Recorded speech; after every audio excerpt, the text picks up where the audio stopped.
Certainly the best.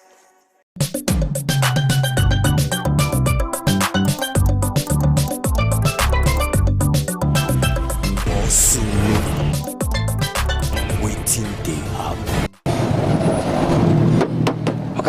Why you never spray your boss to Edo color? We go spray and we go do one. Why? They do the announcer, make them not go and pound your boss. Oh. No wahala, now we go try and we do one. But you know hear what the announcer system. I never hear, me never get radio for herself. How much more say television? You don't get radio. You know do. And you don't get TV. You don't know say this country hard. Try spray your boss. Oh. No wahala, don't hear you. You know yes, say they say we una spray una boss. Make government spray their own first. If I go, government supposed to start with, supposed to start our own. Where which government has spray their own? Since when you buy Government this boss, boss? they see that state. You know they see their government boss. Since when you buy this mini boss, you not green spray to Edo color. Make it don't spray. Make see one thing we will not understand. So also know you don't pay for Edo state. The one if you want lose fish, they start for they start from the this they lose and they start for center lose them. If you see there's that state. Now one color. As a transporter, our color are red and yellow. Yes. You know yes, say kidnapper uses sky boss. You know yes, say they use and take kidnap people. Even if they spray, they don't spray. Kidnapper go see day. Security no day. Make they go start with security first. Now so the color supposed be. Okay, wait. You know yes, say make you spray this boss. That one arrest you for fraud. You know here. Cause you just come, you need buy the boss. La balance and carry. That's how the boat is supposed to be. That's how the color red and yellow. Clear. You know yes, say you spray your boss. You never hear him. No, we never hear my power. So now the matter be that if you see some of these bosses, that's why many things they happen for the town. Then hey, my guy. Agree to welcome. You see, now so the color supposed to be. Now don't color be this. All the mini bus for the city. Now so it's supposed to be spray your mini bus like this because they use it for kidnapping and armed robbery. But however, Alpha, I like your boss. You don't already spray your own. Yes, no, everything. You don't want me anybody give you pressure. I know you want wahala at all. But what if you advise for that of your colleague now we never spray their boss? Me they go spray their own. I said everything dey okay. Everything dey okay. Yes. Clear. 100 clear.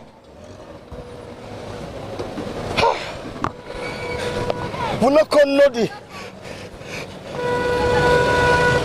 I pledge to Nigeria, my country, to be faithful, loyal, and honest, and to serve Nigeria with all my strength.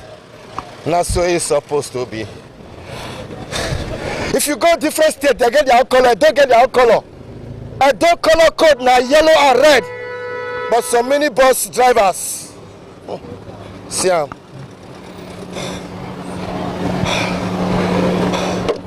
My guy, why you never spread this bus to the color? Government wants start to the arrest. Government wants start to the enforce the law. Then they use this kind of bus. They do armed robbery and kidnapping. I don't talk saying that your boss, but the place say be resemble them.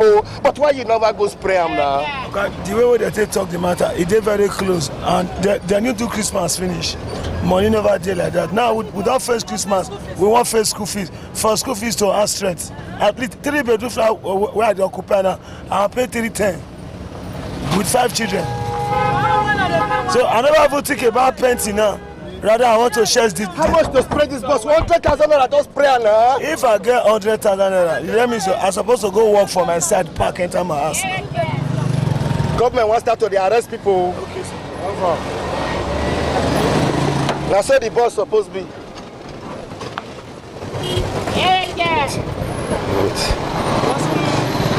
Okay.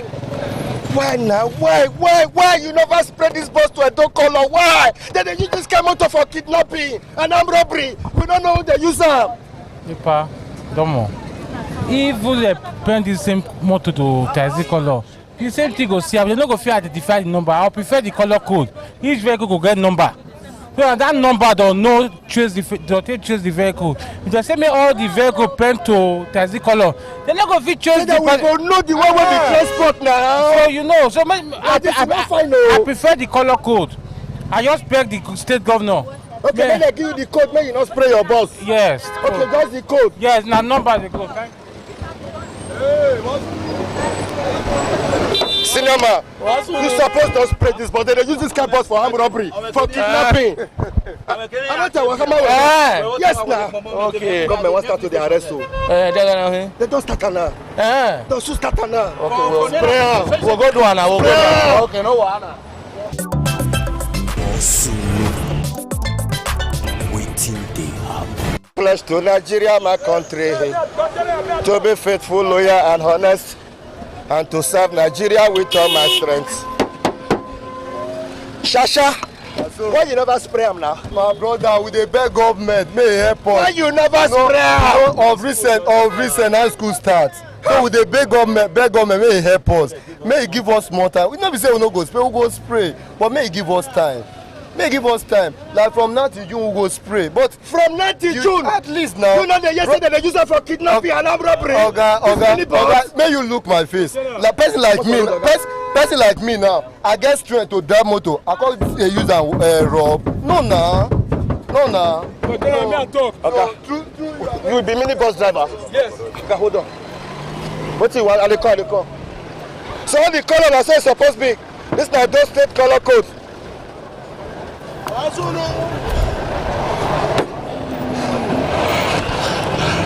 Okay, na data code, na data you carry. You never spray to a do color now. I will soon spray am. Spray now. I hear you. Hello. What do you see, Oga? You my brother. Now governor of the whole world they talk. You know say all these millibus then they say the bad X no let them know the new the good one where they say. Because the atrocity where they are they commit. All these minibus drivers. Yes. So what I go tell government make if it want make it put numbers. Make it know the routes away from the car and the route where they go. Because there is a where goat run past, now that they trace and pass. Now where go to run pass. Now that they trace and pass. Now governor of the whole world they talk.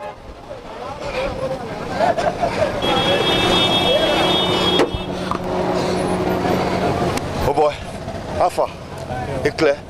Why you never spray this bus to a dog color? You know yesterday they use many bus for armed robbery and kidnapping. Why you never go make the spray and make they put the color code for you? I don't go. The guy they get many work for us. So somebody bring a con tomorrow in morning.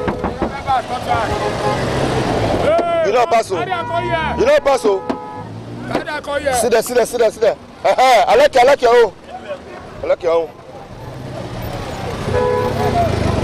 So now so the color supposed to be yellow and red. That's what it's supposed to be.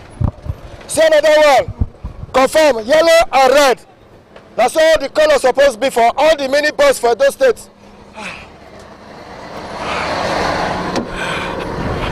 Why you never spray this bus?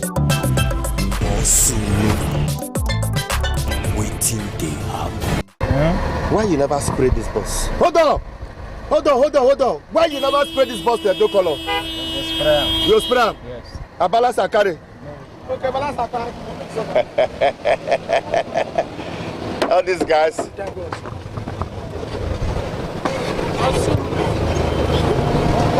Why you never spray the bus now? Did they use this kind of bus for armed robbery and kidnapping? You know why serious, I know my hero. You just call. Why they tell me now? Bishop.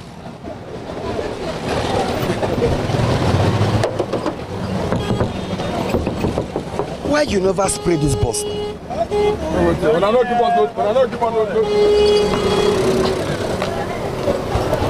Okay. Are they for street?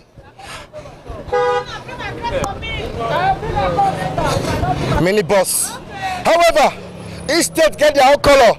Lagos get their own, Ibadan get their own, Delta get their own, Bayelsa get their own. But if you see so many of the mini bus for those states,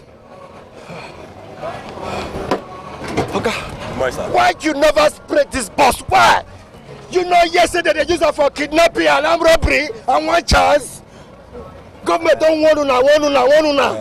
I go spray. I'll soon spray. But that kidnapping and one chance, you know, be boss when they spray or when they not spray, they use anyone to do more. Okay, but the one with even when they spray, and I just got a safe person. When they spray, they not spray. greet you.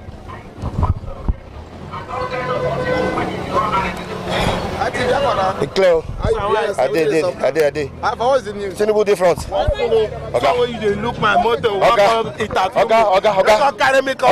You are a senior man. You know, yesterday armed robber kidnappers. They use this kind of bus. Yesterday night they do kidnapping. Why you never spray out to Edo color?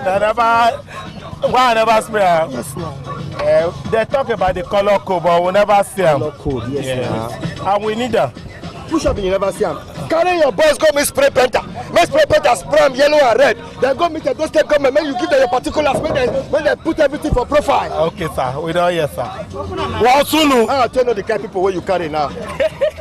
Look there.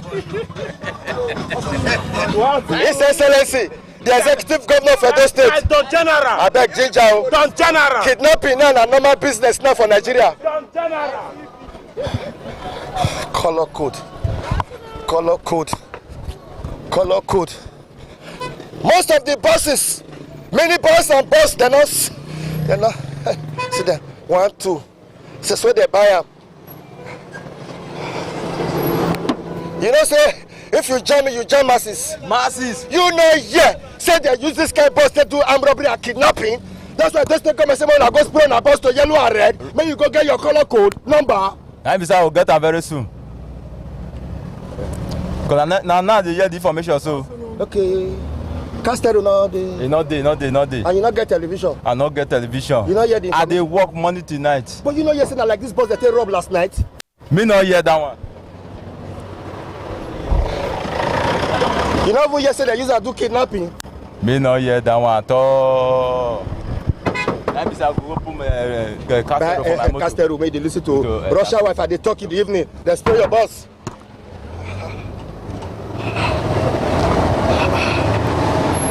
Why you never spray my guy? You might spray motor now. They used to do kidnapping yesterday. I've been at you. For you, I understand you.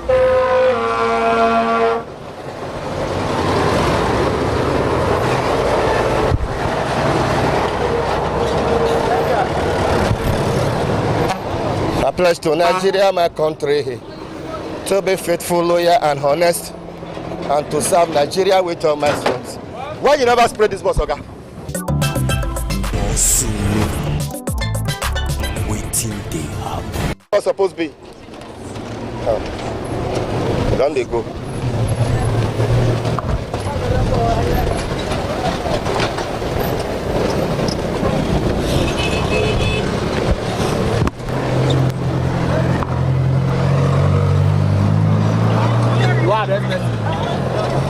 When are they share money?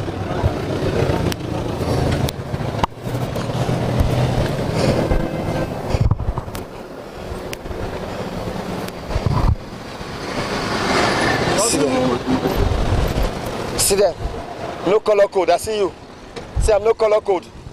Look me for here. See, no color code.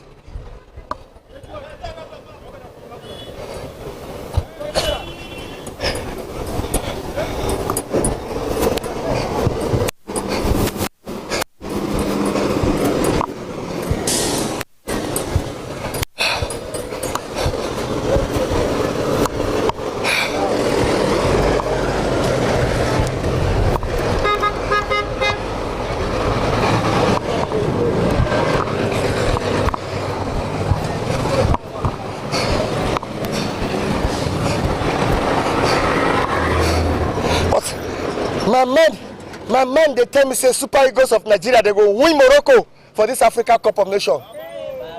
I see you. You never spread this bus to a Edo State color code. They use this kind of bus to armed robbery and kidnapping yesterday. No, not my motor. I said to him. Meanwhile, they hustle. Not be him. I not be him at all. Okay, why you never spread the bus? I never get money. You never get color code. Money not there. I not get money. The country get IB. Why, sir? You sure so this one they use for armed robbery yesterday? Look at the plate number well.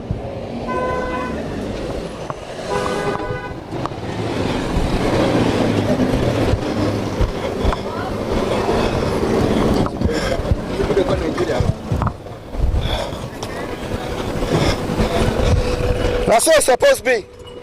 Now the color be this. Clear. Wow.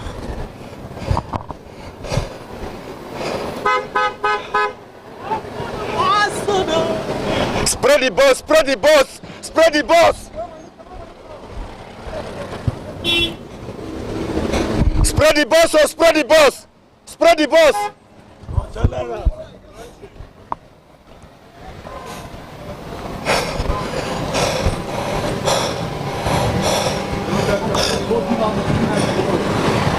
Baba, how the family? Why you never spread this boss now? What was this plan this week? They used this guy boss do kidnapping yesterday. Oh. I don't know. Spread the boss now. Spread this boss now. Spread. Spread. May come back.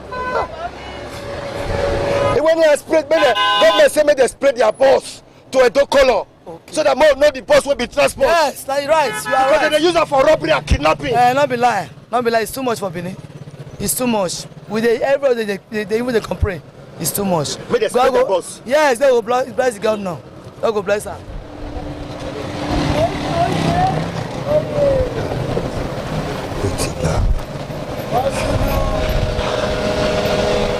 I bet more than one vessel. They use this kind many boss do kidnapping yesterday. Yes, they sure say no be lie again. They first do one the other day. They do fake video. But why you never spread this boss? Spread this boss now. They won't waste our time. Spread this boss to this one to don't call Abi. Yes now. No be lie you talk. Red and yellow. That be the best thing. So now we gonna know the method where kidnappers they use. No be lie you talk. Na better thing you talk. So thank you. Hello. I won't see you now. I call you say I won't see you now. You don't come. I call you on Sunday. Like that. I greet you. That is the governor. That is the governor. The governor. I greet you. That is the governor. Hello.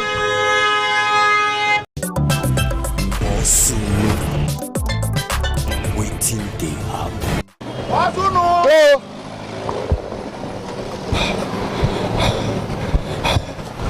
For this street.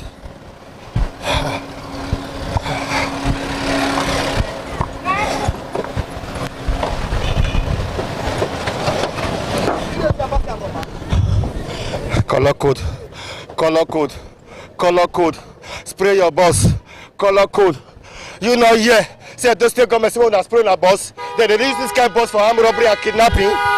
Yes, but now this afternoon, now here say color code don't start. So now for us now, I want to be say Nigeria now to spray motor you don't dare. But before the month go finish, somebody like me, I'll spray my own because it's very very important. But they use the boss. They do bad thing. Yes. Like this last Christmas, many people they complain. Some people, if they don't know you say you be drive away, they enter your motor always.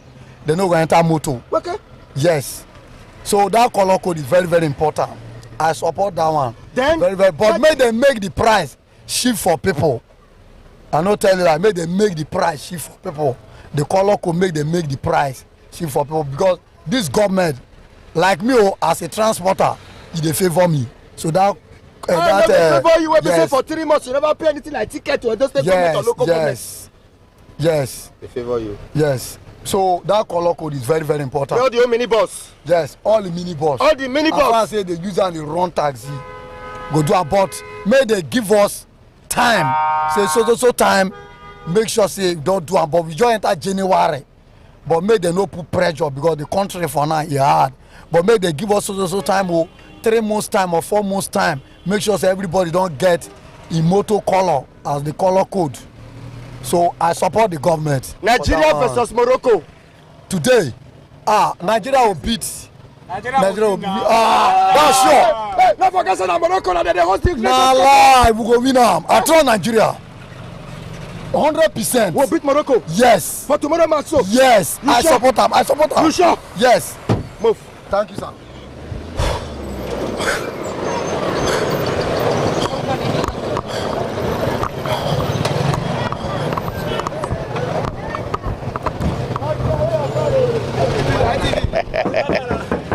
That's the oldest boss, Vanette. You're not sharp. Well done, sir. Since when you buy this bus, why you not spray out to the color? Me, na color code that they use now. Come see. This one union color code. Now they give me 006. Now will be the first one when we start up. Okay. This type of Golden Obasek. This color code. The house code. If you go to the office now, they will bring. If I go road transport employee, reach here now. If you reach their office now, they will bring this paper come out.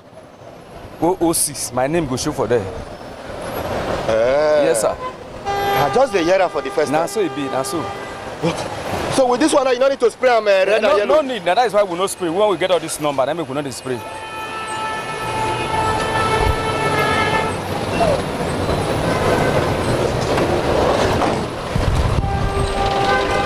Pure water, handkerchief. Solo waiting day.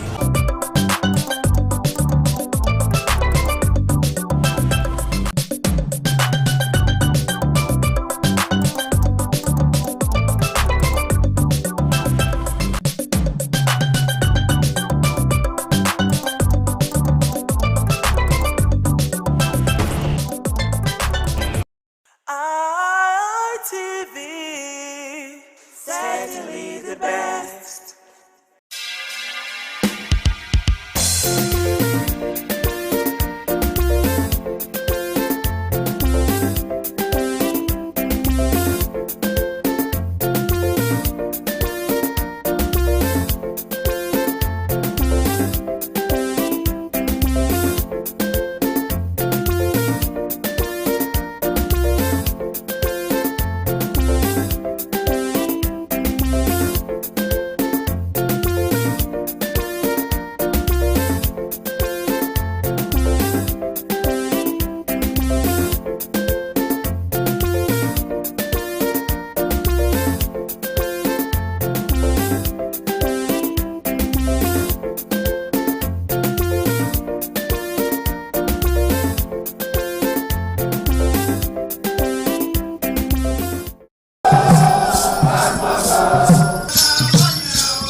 In the evening of the initiation day, all the newly initiated Edion danced to the residents of the Odion Way and also visited some homes of the various senior elders, where Chief Elder Ogbede Onwonse was very conspicuous, especially at the country home of Sir Chief Dr. Gabriel Osaro Igbenedion with his family on the night of the initiation.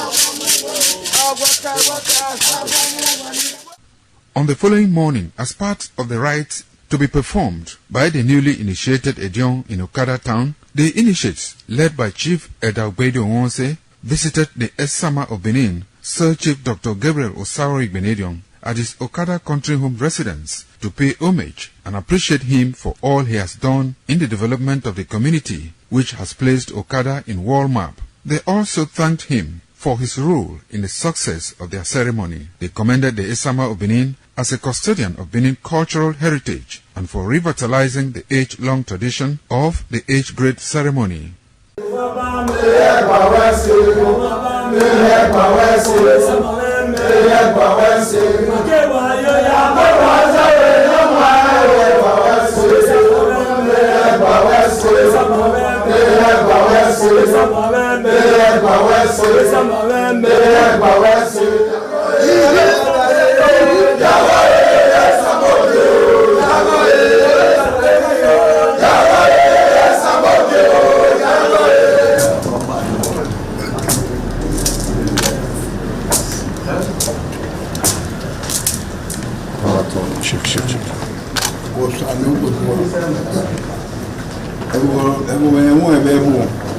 And I'm waiting by me.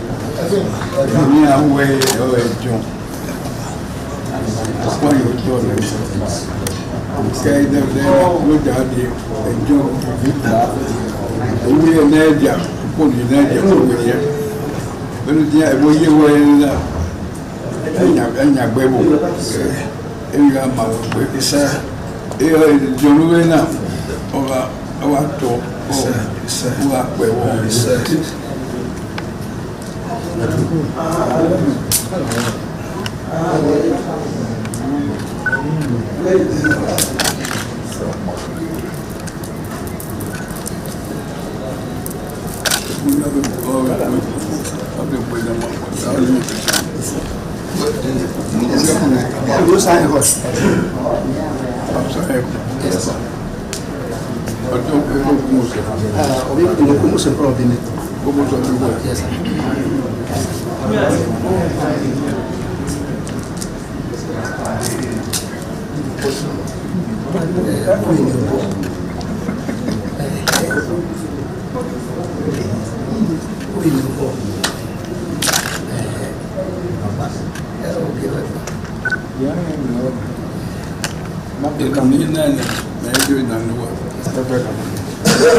ITV, certainly the best.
The man went out to bring in thugs to come and beat her. Yeah. In a situation like that, do you think women would have seen that and still want to speak? Really, we're talking about. That's what I said. So when they bullied her, Yeah. if she's not bold enough, she will shut up. What is your advice for girls out there that are so desperate to be married? We women, we have to be really intentional about our parenting. If you know a child is being abused, or you see signs, a bruise or a child, it has to be investigated. People barely even breathe when they are going for a shrebi and something. Party. You have to be They smart. can't sit If down. you see where they are dressing them up and dragging on both sides, you cannot breathe. And these women will stay in those events for hours just to keep up with that beauty trend. Is that healthy? That's not healthy. I am Patricia Uremu Gabriels and we're reaching you live from our Lagos Network studio. Of course, Women in Conversation is a program designed for women to discuss about themselves.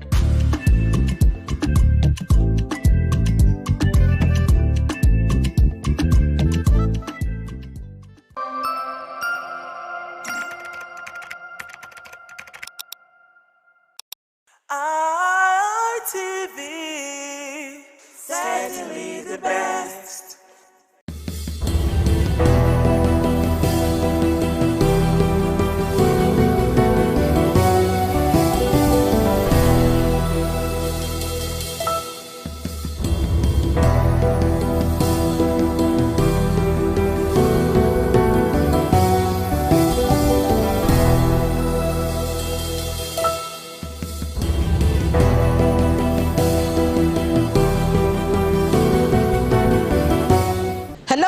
viewers, welcome to Viewpoint on ITV. I am Caroline Okonji, and it is that program that gives you and I opportunity to talk about some of the trending issues in the country and how it affects us as citizens. So today we're going to be talking about the withdrawal of police personnel from very important personalities in the country and how it's going to be affecting us as individuals, or better still, how it's going to impact us as citizens. And then again, the debates on legalizing gun ownership.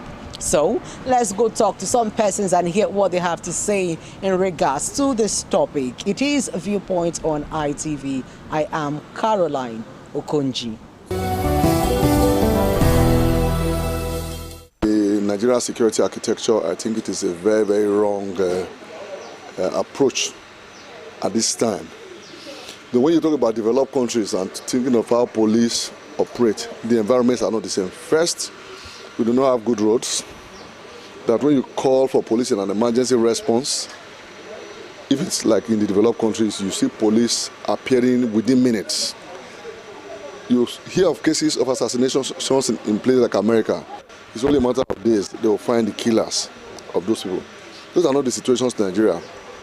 People kidnap people in their houses, people kill people on the way, they don't even know who the killers are. The only thing too that also makes some of these people not to be on the road is the simple reason that when they know that there are escorts following some VIPs and some people on the way, they know that it's possible that at some point they will see unexpected police presence. But when they now get to the point where they now say, no, they cannot go with police and then the road is free and all that, you are only inviting terror back to us. If I'm traveling on the way and I know I'm licensed to have a gun in my car, some other persons are coming, and maybe we run into hoodlums, and they know that out of these 20 cars, there's a likelihood that 15 to 16 have arms in them. That will also create that sense of security for the people that are involved. So I just think that it is, yes, the idea to say let's have police at different points is there, but the architecture and infrastructure to support such an idea, we don't have it yet. You don't have drones flying everywhere. If you are overseas, you press a button in your house, they know it is emergency. The police will come, condone off your area, and the people cannot even escape. The police right now, as they are, first, they are no vehicles, they are not well equipped. So how do you even do it? I think that the decision by Mr. President needs to be reviewed. I see it as a right development based on this issue that the president has made concerning police should be withdrawn from notable personalities that are in our society. You discover that for the police to be able to combat insecurity, we have less police in the society. Most of all these notable personality, you just discover that one person will be having 10 police. 10 police. If one particular person is having a police, about 10 attached to him, and the common man has no security to be attached to him, he has no security to be attached to him, then what is the fate of the masses? But to my own take, with this direction, this step that the president has taken, that all police official, army and the officials should be withdrawn from notable personality is a welcome development, so that these officers will be able to go to the city, go to the street, go to the rural area to be able to combat these bandits. Because if all this caliber of men, notable personality, are be giving policemen policemen are attached to them, it will not be a wake-up development. But if they withdraw them, everyone, all hands will now be on deck to fight insurgency, to fight bandits. But when these men are secured, they will feel less concerned about the masses. I believe that with this step that the president has taken is a very good step, so that security for lives and property concerning the common man will be appreciated. On these aspects, it has advantage and it also have disadvantage. It is good for people to have self-defense against this insecurity. But the other way around, when every man is given that license to get a gun or harm himself against attack, sometimes most people will not use it for self-protection, but rather they will begin to use it for destructive activities, like going into using it to embark on armed robbery and different. If somebody offends somebody, he can just bring out his gun and do killing. That is why it will not be encouraged. But the only advantage for the government is that let them employ more hands. Let them get more securities, people, recruit them, train them, tell them what to do, the rules and the don'ts that will govern their security apparatus. All these things should be put in place. Then with more and being employed and well paid, I believe that with all this, they can be able to contain this insurgency and bandits in our country. We all know that the constitutional role of the police is the protection of lives and property. And like the president has rightly stated, the protection of lives of Nigerians are very paramount. And like the VIPs are still part of the citizens that the police is constitutionally empowered to protect. But you also realize from where the president is coming from, these VIPs form more or less like less than 10% of the larger population of Nigerians. And in that light, he feels that more attention should be given to the masses, to the larger population of Nigeria who are now faced with the challenges of insecurity, while also trying to address the manpower need of the Nigerian police. So in that regard, I totally support that directives that all available manpower now should be channeled towards the protection of the majority of Nigerians outside the VIPs that took a chunk of that number. Looking at on the rights of Nigerians to own guns, I still believe that Nigeria is not yet ripe enough for such. Even in countries where they have such policies, they are trying to go back. If you see what's going on in America now, they are even trying to look at gun rights laws to see how it can be reviewed. So it's not a policy that has worked or that has been sustained in even where it is currently in force. So for Nigeria, it is not just our only gun that will solve the problem of insecurity. I can tell you, with the kind of anger, with the kind of issues we have now, if Nigerians own guns, they will be using it to settle personal scores, not even the insecurities now. So that might not really solve the problem. I think solving the problem, we need to go into community policing, volunteer security, seeing how well we can domesticate security, make security the duty of everybody, not necessarily a centralized arm of government like you have the centralized police now. So with that, I believe we can substantially bring down, if not to a barest minimum, the current challenges we have now. So it's not really whether we carry guns or not that would solve it, no. It is a very good thing that the president is actually looking at how he can, curb security by having a lot of, security personnel on ground. But, if you have to fight insecurity by creating another level of insecurity, that's a very big problem, all right? Yes, we know that the VIPs have a lot of this, security escort with them. But if you look at this person too, they are human beings. And, somebody who has that kind of, level of position requires some level of security, around him. So for me, I will not, totally say that it is okay to withdraw all the, security personnel from the VIP. No, I do not think that's the best way to go.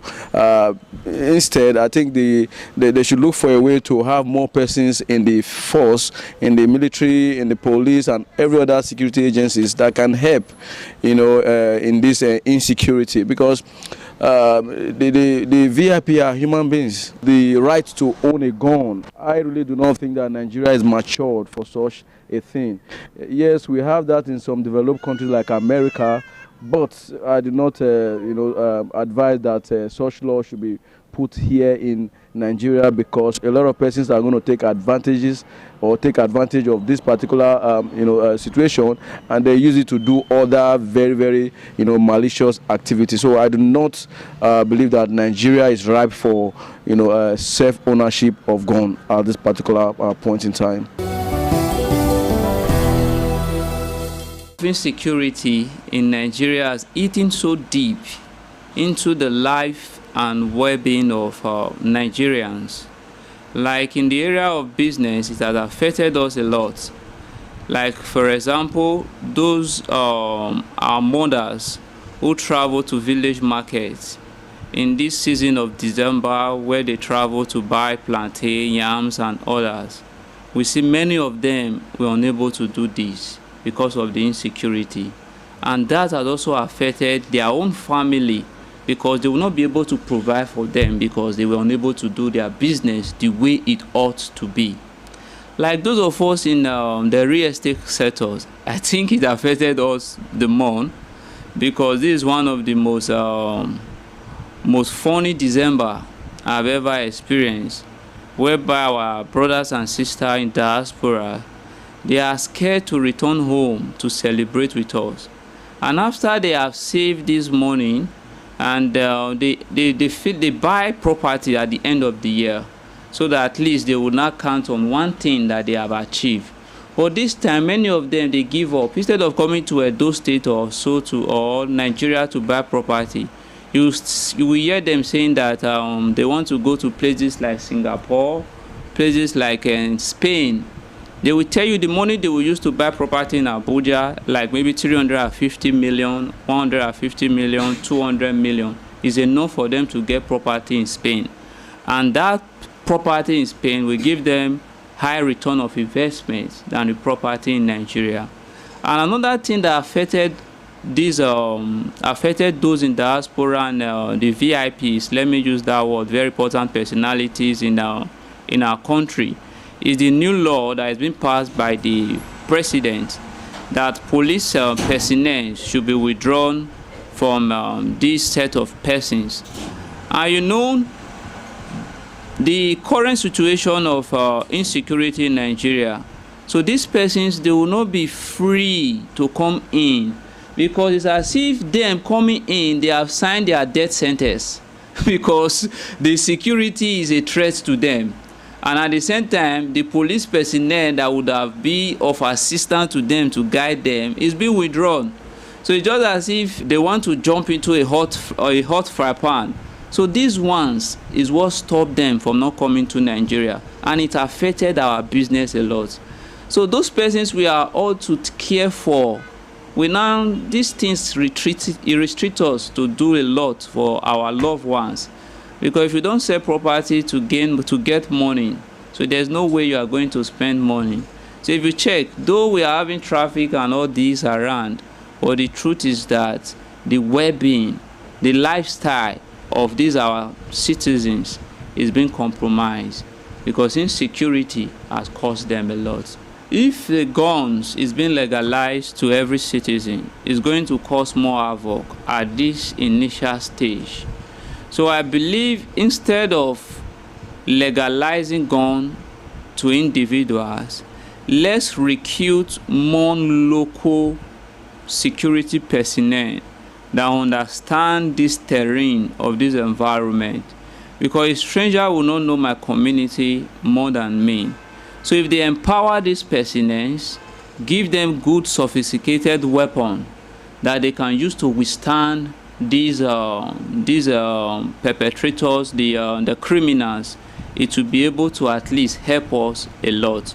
So owning a gun or legalizing gun to Nigerians, you know, Africans, there's a way we think. Even some of the trained policemen that they are handling weapons, we see what happens after some of them have taken what they are not supposed to take. After they get, when their adrenaline get high, when they are angry, we see how they misuse the gun. So now legalizing gun for a trained person, a civilian, is going to cause more havoc and disaster to us. So I'm not in support of that. While the opinions of our respondent varies, and some think that the statement by the president to withdraw police personnel from VIPs in the country in order to combat crime. Some are also saying that it is not a welcome development. But in all of this, the security of citizens and properties should be a priority. That is what people are clamoring for, and it is something that should be done in order for lives and property of citizens to be secured and for security to be guaranteed. It is Viewpoint on ITV. I am Caroline Okonji. Many thanks for watching. ITV, certainly the best.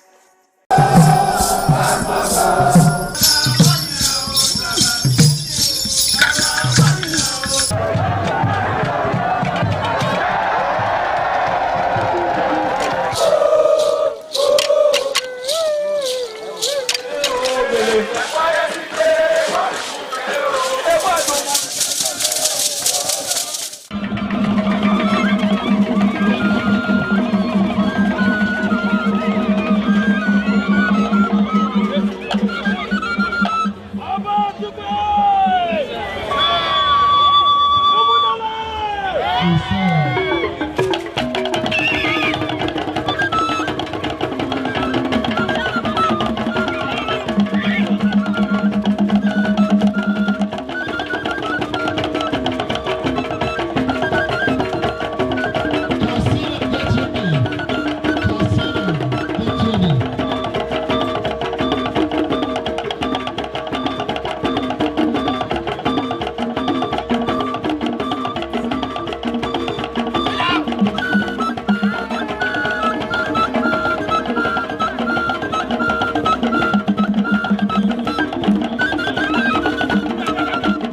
Gbẹ̀túwà.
Ọ̀yọ̀bọ̀ Àtọ́gé ọba àtọ́pẹ́.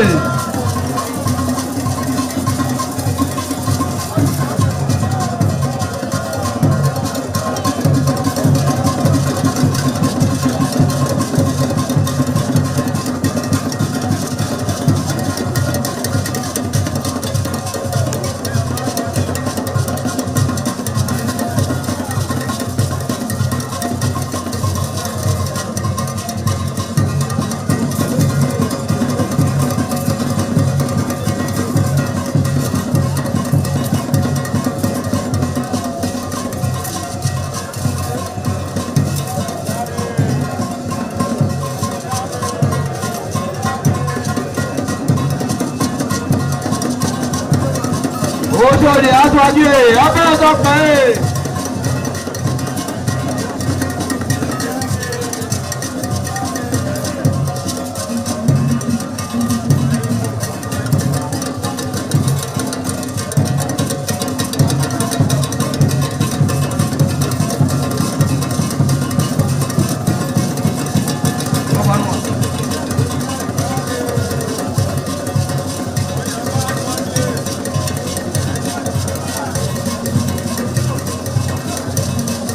Ọ̀yọ̀bọ̀ Àtọ́gé ọba àtọ́pẹ́.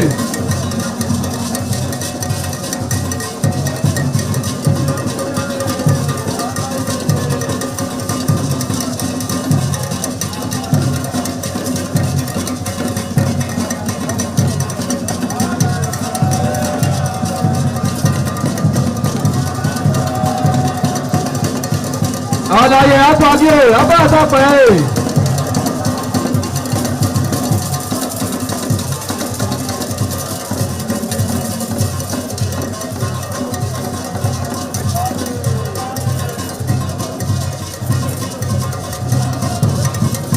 Gbẹ̀túwà.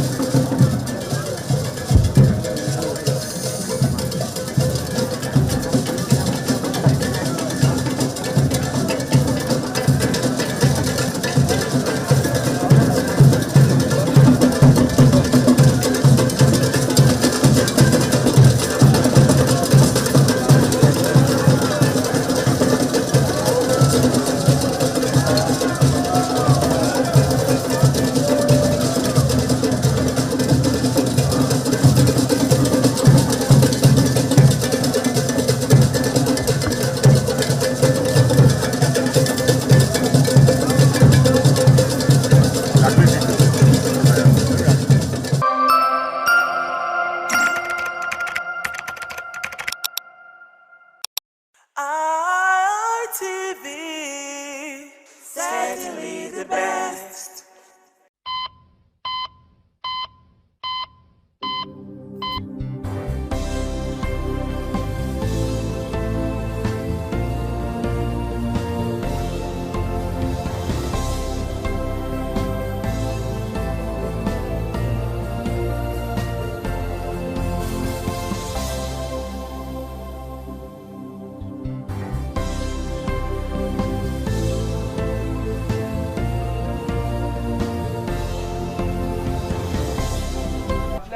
have you join us today on the program, Healthy Living. I'm Adesuwa Osa Uwage, and what we're wishing you in this 2026 is a healthy life.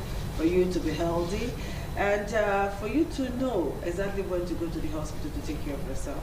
So today we want to concentrate on the children, and we're going to conclude what we started last week, or should I say what we started last year? All right, we're concluding today on rubella and measles immunization, how important this vaccine is to your child and even you as a mother. And so our doctors are in the house, and I want to introduce them again. And their names, let's refresh our memory. So join me as I make welcome Professor Ayebo Sado.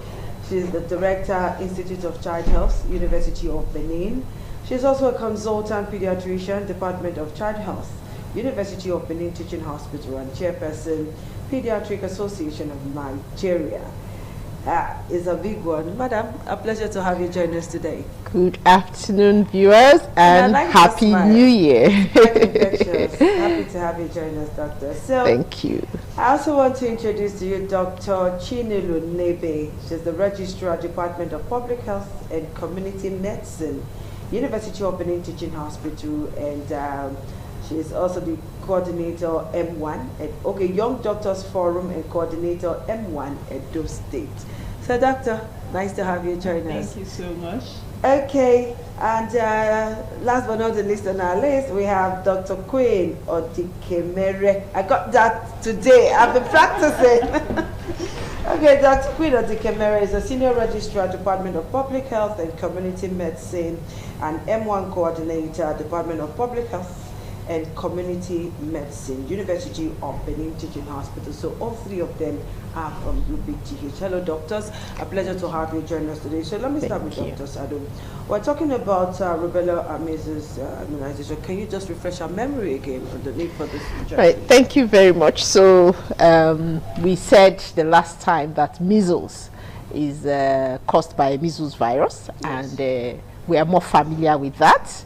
And measles is a terrible illness for children. It kills, and the symptoms usually will be that the child would have fever, cough, catarrh, and red eyes, and then the rash comes on, and child is ill for about a week, and then the rash subsides and disappears, but as it's disappearing, the skin is peeling.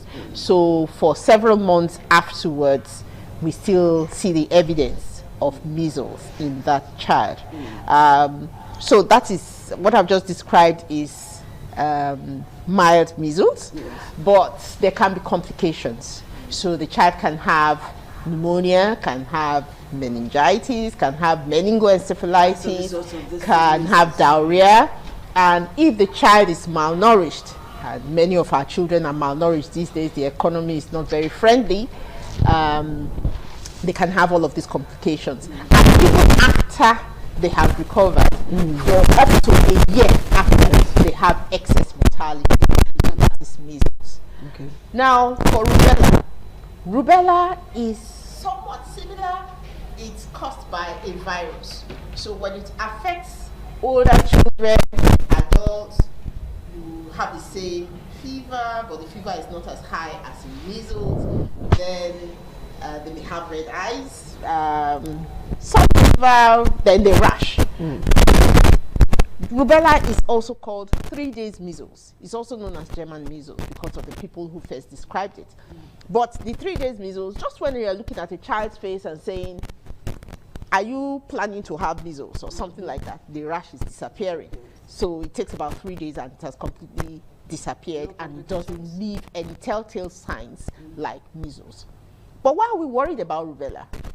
When a pregnant woman gets exposed to rubella, that is where the problem is. Okay. That is disaster in waiting. Okay, let me ask Dr. Chinelo now. How does a pregnant woman contact rubella? A pregnant woman to contact rubella to start with, most especially it occurs when the pregnant woman is not immunized. So immunization plays a vital role. Not immunized, an adult. Because one thing about measles and rubella is that it can provide a lifelong immunity. Okay. That's one of the fantastic results that comes with the vaccination. So when the pregnant woman is not immunized, obviously she's predisposed to contracting the virus. Do you understand? Now, one vital thing about it is that the period of the pregnancy determines the fate of the offspring. Do you understand? So for the first trimester, usually when the pregnant woman contacts the virus, it could lead to miscarriage. Obviously, as simple as that. The woman gets lost, there's loss of pregnancy. Then for the second trimester, it will come from other genetic defects that can also result to issues like congenital heart disease, sensory neural losses, maybe also sight. It can affect the sight of the baby. So when the baby is born, you see that the baby is deformed from birth.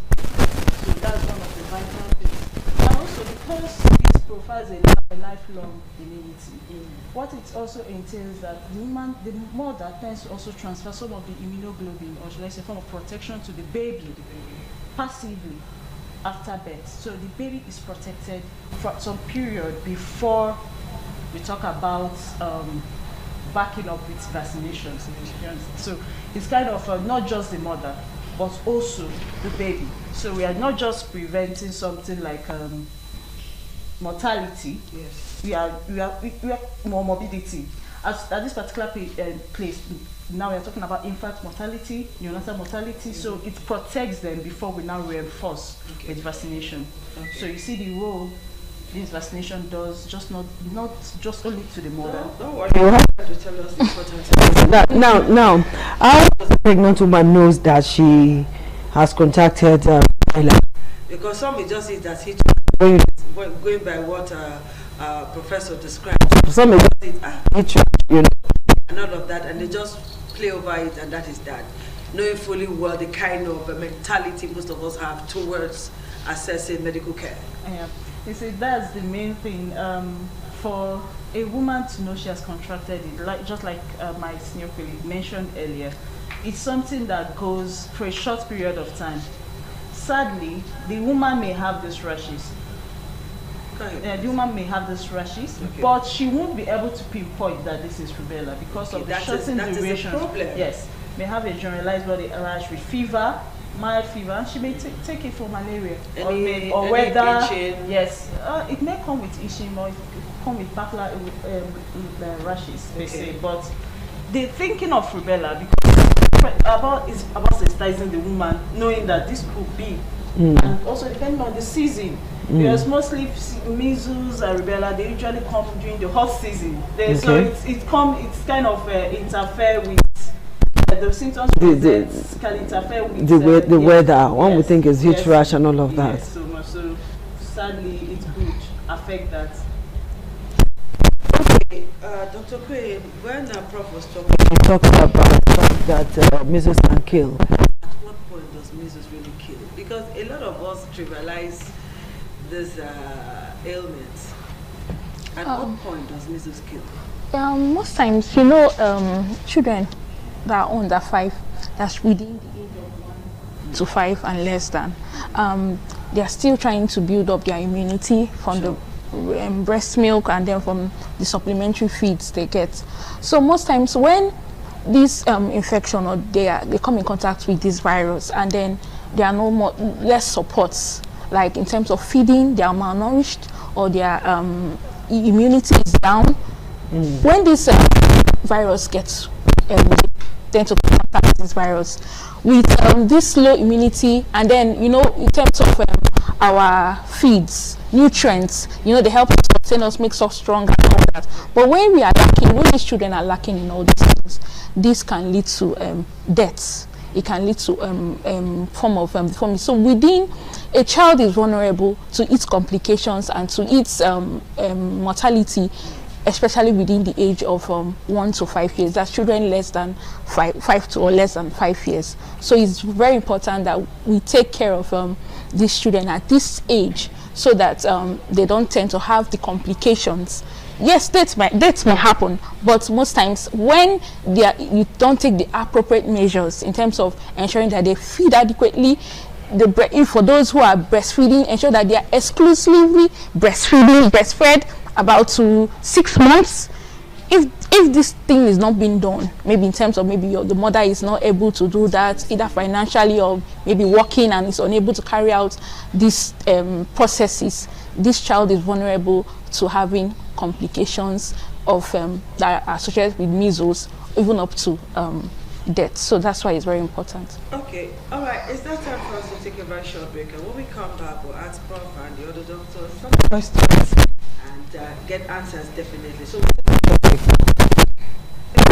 a woman that did not take immunization at birth or vaccination at birth may come back and not even know. Is it impossible to take vaccination as an adult? Yes, there is no age discrimination when it comes to vaccination against these diseases, measles or rubella. But would it be effective? It's true. But one thing we have to put in notice that also because we are in a community where measles and rubella is endemic in our setting. So what it does that there are sometimes there are natural strain that we could get by virtue of communication. So the body tends to build up the immune system against it. So luckily, the person may be, by virtue of natural strain, lucky to get it. So we can go to, but before then, if the person is concerned, perhaps I need to vaccinate myself. We can carry out some laboratory investigation to confirm the immune status of the person in regards to that, whether this person will go ahead and have this vaccination or not. However, there are some situations we have to take note of as an adult when it comes to immunization against, vaccination against rubella, and this because it's a life attenuated vaccine. So remember, it's contraindicated in pregnant women. Okay. Yes. Oh, so yes, you don't want because pregnancy on its own alters the immune status to an extent, and a lot is happening. Remember, so the woman is not just about her; it's also for the baby. So you don't want to introduce the vaccine to the woman, and and you go ahead attacking the baby. So that will lead to maybe miscarriage or congenital deformity, which could lead to triads of signs and symptoms that the outcome will not be favorable. So because that's what you're trying to prevent. So that will have to take note of it. And also the immune status of the person is also vital. If the person is maybe something like HIV positive or is taking some medications that kind of repress the immune system, the person will not go ahead and have this vaccination. That's why you doctors are there. Prof, we now have rubella and measles vaccine as one. Please tell me why. Okay, and the importance of this. All right, so we have basically described what measles can do. Can kill, so and spend a lot of money to treat a child who has measles.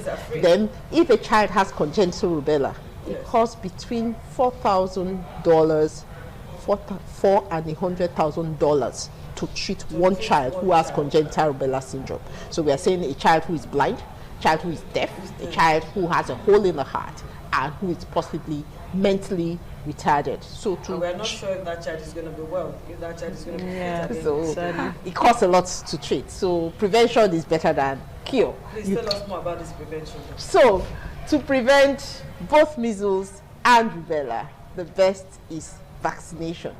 And so before now, we're giving measles vaccine. And that just prevents only measles. I think we take measles for our children twice. Yes, at 9 months and at 15 months. And I can tell you that that has been effective. So in the year 2000, there were 11 million cases of measles in Africa. Wow. But as at 2023, this was down to 4 million. Okay. What made the difference? Vaccination. In Nigeria, we are improving, but we are not yet there. So in 2025... When you go to hospitals, you see a lot of women queuing up to get vaccines for their children. Yes, but we are not yet there. So we had like 26,000 cases, suspected cases, and 77% of them did not receive any vaccine. So those who have measles is among those who did not take the vaccine. Tell us the reason why they should collect this vaccine. So we have said the bad things that measles and rubella can do. Yes. So prevention is better than cure. So the government has provided a vaccine that can prevent both measles and rubella. one injection. How many So, doses? In the campaign, it's going to be one dose that's going to be given to children aged 9 months to 14 What years. if these children have taken vaccines before? Does it really matter? No. So if it doesn't matter if you are a 9 month old, if you are a 9 month, if you are a 9 month old, you probably have not taken, so you are just starting your vaccination. If let's say you are a 10 month old, you are getting your second dose. All right. So we're targeting 9 months to 14 years. So that's a large cohort of children that we are protecting. If you are 14 years, 13 years, 12 years, you have taken one dose of measles before.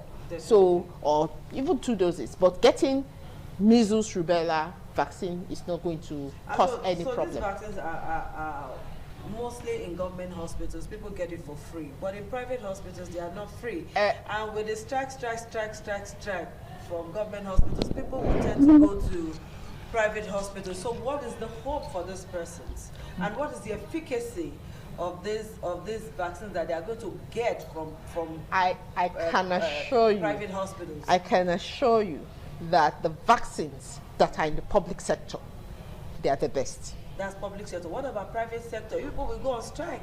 Okay. You people are planning a strike now. That's doctors. The nurses are working. Some doctors are planning strikes now. The doctors the nurses are working. The PHCs. We and have then the primary care centers. Health centers. So if parents go to family health centers now, primary health centers. Okay, if they go to any primary health center, yes, within your local government, yes, exactly, for free. Yes. If they go today, they will get it. Well, so that brings us to why we are here. The vaccine is going to be rolled out as from 20th of January in Edo State. Okay. In the northern states, that was done in October, so it's available in those states. And but the vaccine is free. It is free. You will not go there and they will tell you buy cotton wool. No. Pay for consumables. No, that's in private sector. No, they private do that sector. in some primary health care centers. They don't do that. No, not for it has already been paid I'm for. telling you for sure that they do that in some primary health center. Maybe not for this, but bring something for cotton wool. We don't have cotton wool and we don't have. They call it consumables, Abby. So for this one, no, want to assure parents. It might be okay. So let me tell you what is going to happen. Yes. So come free 20th for of January, they will start giving the measles rubella vaccine free of charge. They will go to schools, they will go to churches, they will go to mosques, they will go to marketplaces, free for 10 days campaign. Free for 10 days. Free for 10 days. Free for 10 days. Then after that, it will become routine. We give it now at 9 months and at 15 months. 15 months, like previously incorporated. So it is going to replace the former measles vaccines that we're giving. So parents should not be scared. They shouldn't be scared. So it is also going to be free. Thank you. When it gets to that point. Okay, doctors, this is all we're going to do today. Time is not our friend. Dr. Queen, thank you. Dr. Chinedo, thank you. Prof, one more thing. One more Prof, time is up. I know. But one more thing.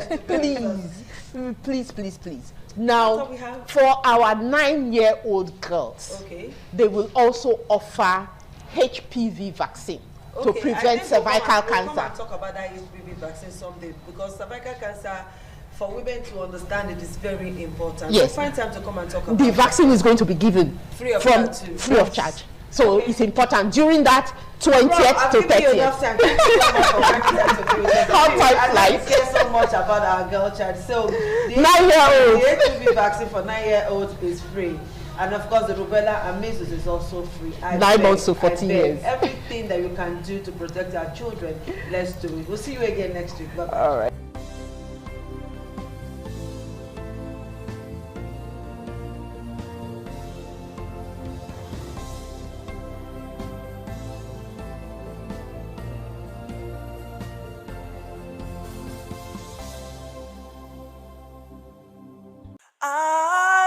ITV, certainly the best.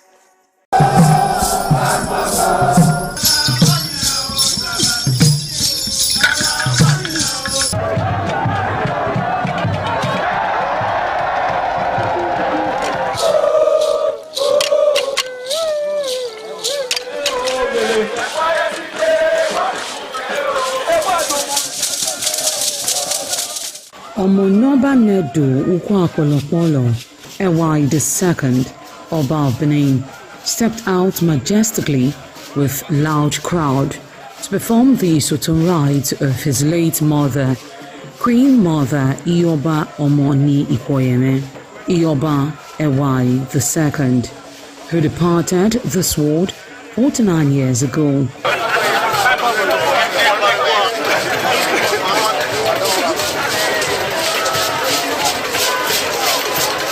Isoton is a traditional rite of the procession in memory of the departed person's spirit in Benin Kingdom. It is usually heralded by public display of the departed person's influence during their sojourn on earth. The display of a human effigy symbolizing the departed royal matriarch was preceded by the Oba of Benin, who led the procession from his palace to the Emotan Shrine at King Square in Benin City, where he offered prayers for the repose of the soul of the Queen Mother, Ioba Ewai II.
Thereafter, the priest assigned to the Emotan Shrine offered Oba Ewai II items for Isoton on behalf of his family.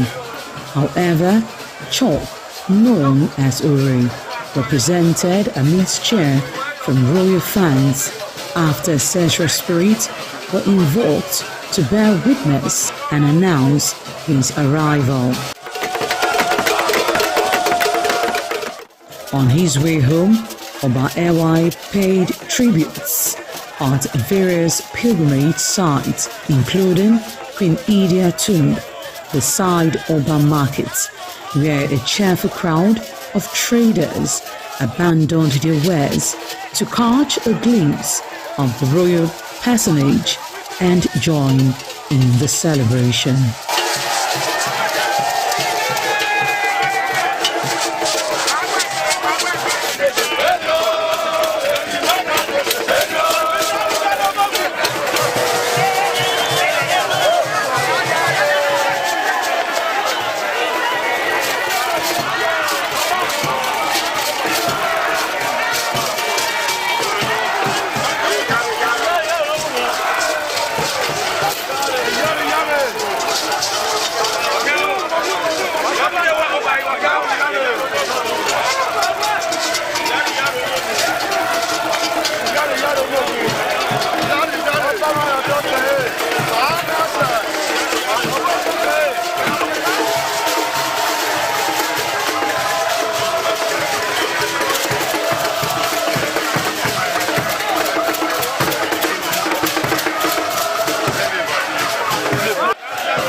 ITV, certainly the best.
Ugieni Madonna, Imazedion, Orero, Obesni Agbo, Emanazo, or Ugieni Madonna.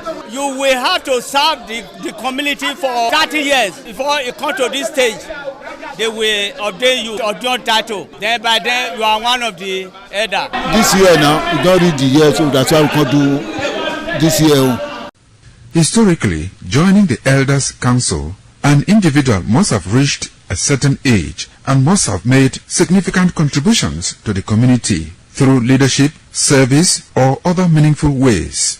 There was jubilation in the community as sons and daughters of Okada, both at home and in the diaspora, trooped out to be part of the ceremony with various hymns of the initiates agog with festivities. Friends and well-wishers of those initiated into the Elders Council jubilated at the Ogwedion after performing all traditional rites. The elders, known as Edion, in company with their loved ones, danced to their various homes where guests and family members were entertained.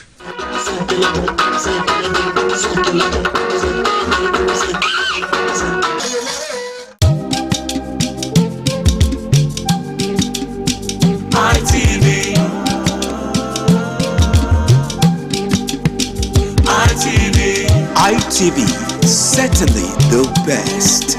ITV, certainly the best.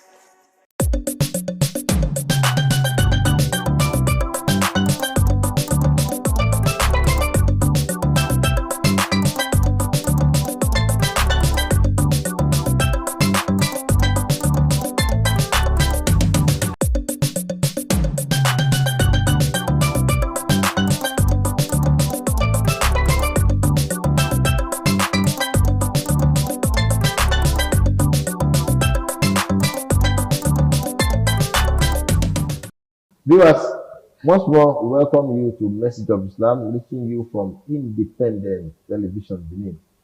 Today, inshallah, we want to look at the topic condemnation of murder in Islam. Condemnation of the crime or the offense of murder in Islam. Inshallah, to take this topic, I have with me in the studio this evening. Close to me on my left is Ustaz Sani Abdul Hafiz. Assalamu alaikum. Welcome to the program. Alaikum assalam wa rahmatullahi wa barakatuh. Thank you for having me, and assalamu alaikum viewers. Alhamdulillah. And we also have in the studio this evening Professor Bunyamin Aidi Al-Adi. Professor Bunyamin Aidi. Assalamu alaikum. Welcome to the program. Wa alaikum salam wa rahmatullahi wa barakatuh. Viewers at home, peace be unto you all. Alhamdulillah. We are looking at this topic, condemnation of murder in Islam. We are looking at any topic as far as Islam is concerned. We are looking at it in line with what submission to the will of God entails, because Islam radically means submission to the will of Almighty Allah. Let me start with you. Ustaz Sani Abdul Hafiz. What is murder? Let's start with the definition. In the name of Allah, all praise is due to Allah. We ask for Allah's peace and blessings upon our noble Prophet Muhammad sallallahu alaihi wasallam. Murder, simply put, in the definition of Islam, is the taking of the life of another person for no just cause and without having the authority to do so. Taking the life of another person for no just cause and without the authority to do so. We have to put it this way because sometimes there are some kind of penalties that may involve having to take the life of another person. So such is not regarded as murder in Islam. For example, if somebody committed adultery and they have to be stoned to death, you don't call that murder. But stoning the person to death requires authority. So if you say somebody committed adultery and you say because we are Muslims, we cannot see an adulterer, and so we take up arms and lynch the person to death, we have committed murder because we have no authority to do so. So murder is to take the life of another person for no just cause and without authority to do so. Alhamdulillah. I'm coming to you now, Prof. Now, what is the punishment for murder in Islam? One who has committed the offense of murder.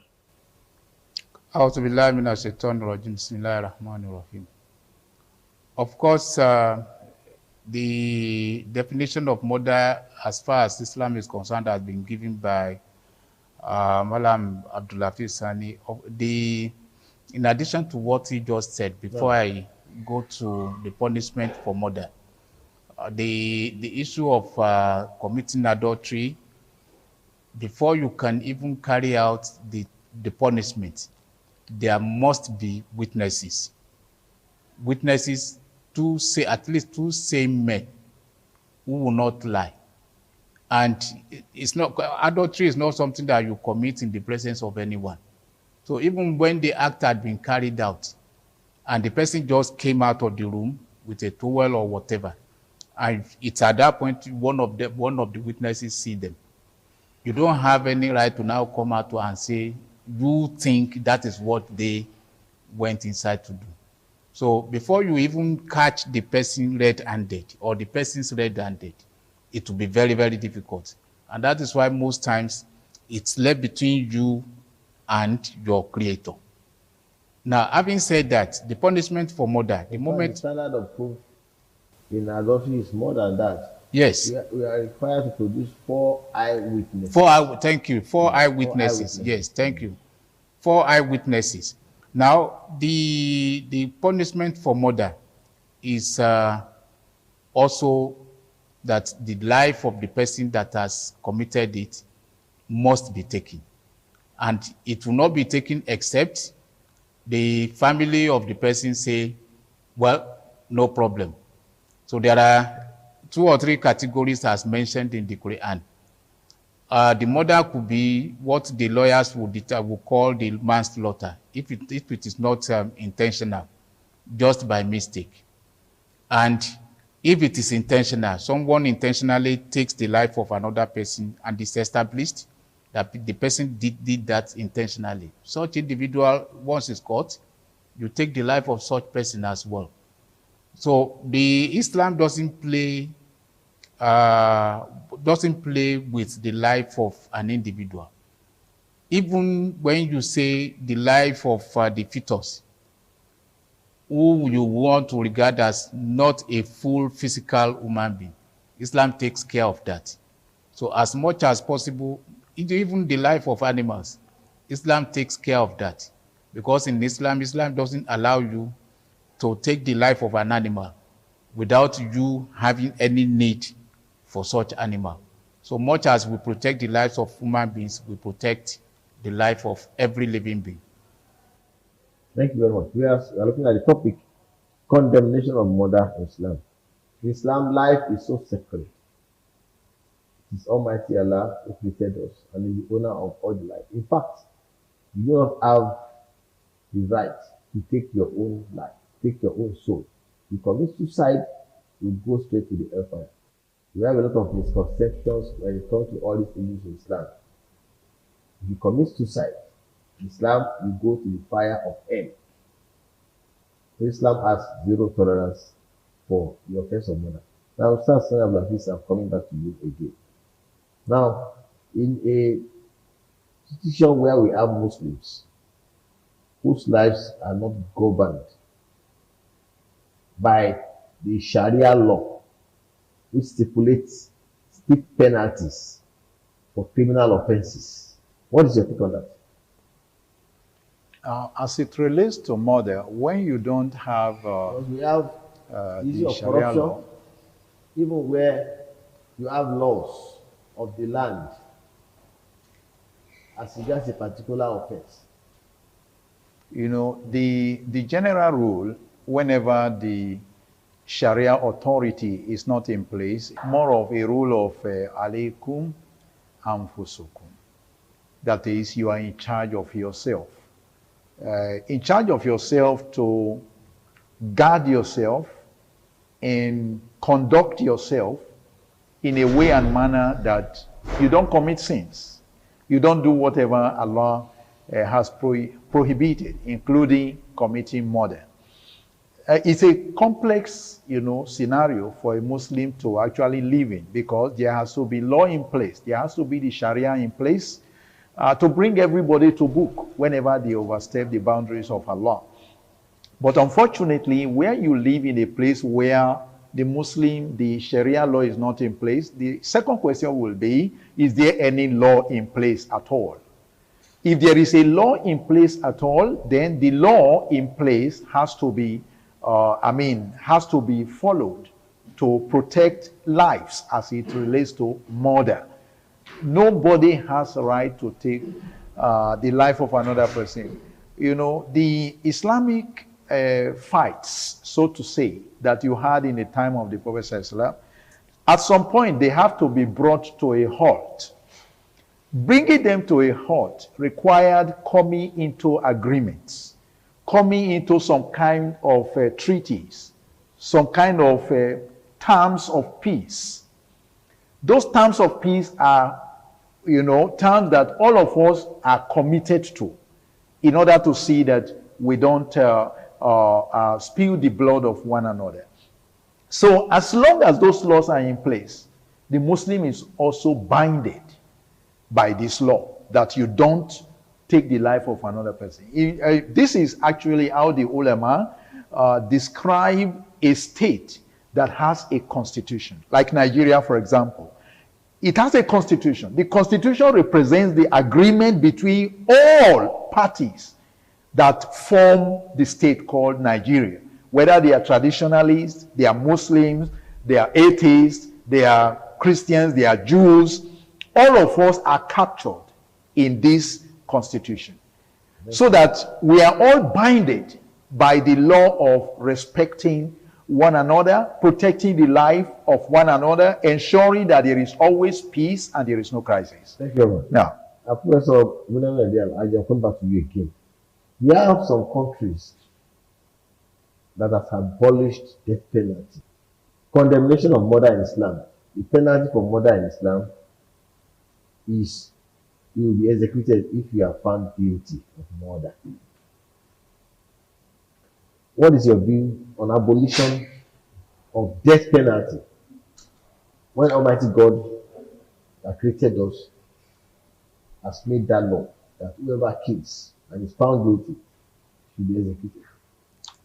You see, there is no way we will not have problems in every society where we try to modify the natural laws that govern us, that govern every society.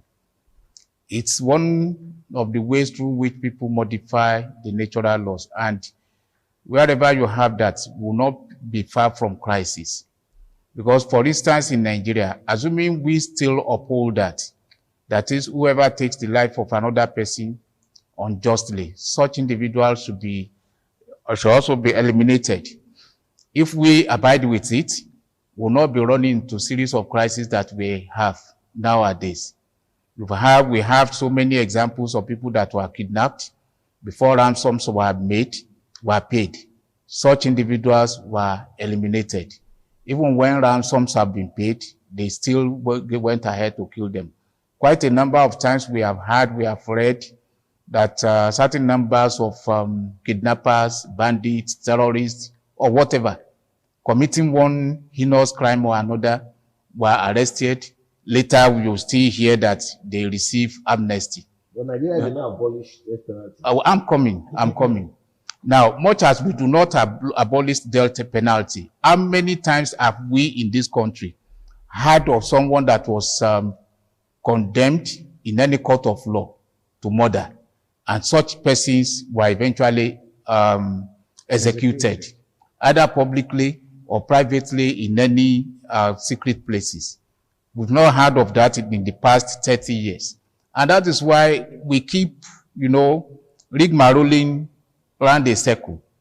Because right from the time kidnapping started some years back, if we had adopted that, right from the time the Ibtro banditry started, the terrorism started, all these forms of criminalities in our society, if we had adopted execution of anyone that was found guilty, after carrying out all the decent investigations and you confirm that this person actually did this, if you execute them, automatically nobody will want to venture into such things. But at the end of the day, you still find them on the street of on the streets of the town. Now, coming back really to other countries where they have abolished that, they try as much as possible to keep such individuals out of circulation. And what they believe is that, separating them from the society, not having any contact with anyone, is even worse than killing. You've heard of people that were confided or that are confided life imprisonment. In one room, they only give them maybe 1 hour of refreshment during the day or at night, depending on whatever the person chooses. Keeping the person solitarily in that kind of environment can be worse. And it can be likened to, al-fitna to ashadu min al-qatl. Keeping someone in permanent condition of tribulation may be worse than death sometimes. But whichever one we adopt in the country, as it is today, Nigeria cannot even be said to have adopted anyone. We are just floating, and that is why we have this mirage of crisis within us today. Our law is very clear. We have the law stipulating death penalty for some offenses. Another thing is the enforcement of the laws. I'm coming to you now, Ustaz Sani Abdul Hafiz. Now, is it permissible in Islam to, in the guise of jihad, perpetrate heinous crimes like murder? No, it's never permitted in the laws of Islam. What is jihad? So, jihad means killing the innocent? Jihad is a struggle, by the literal translation. And this struggle can be in any form, which one of the forms is actual fighting. And the way to express it is to say that you are struggling to enforce Allah's law. You are trying to, live the life that Allah says you should live. Obey Allah's law. It's a continuous struggle. You are struggling with yourself. You are struggling with the forces. Then you now have it at a point in time where you have forces that feel that you should not even exist because you are a Muslim, that you shouldn't exist. So this is the point at which the Prophet ﷺ was told that you should fight back. Is it part of jihad to be involved in banditry and terrorism? Yeah, you asking the question that what's jihad? That's why we are trying to explain it. It's not. It's not. Banditry is not jihad. Terrorism is not jihad. Whatever other forms of crimes people committing, it's not jihad. A police officer who is fighting against the armed robbers, is he not performing jihad?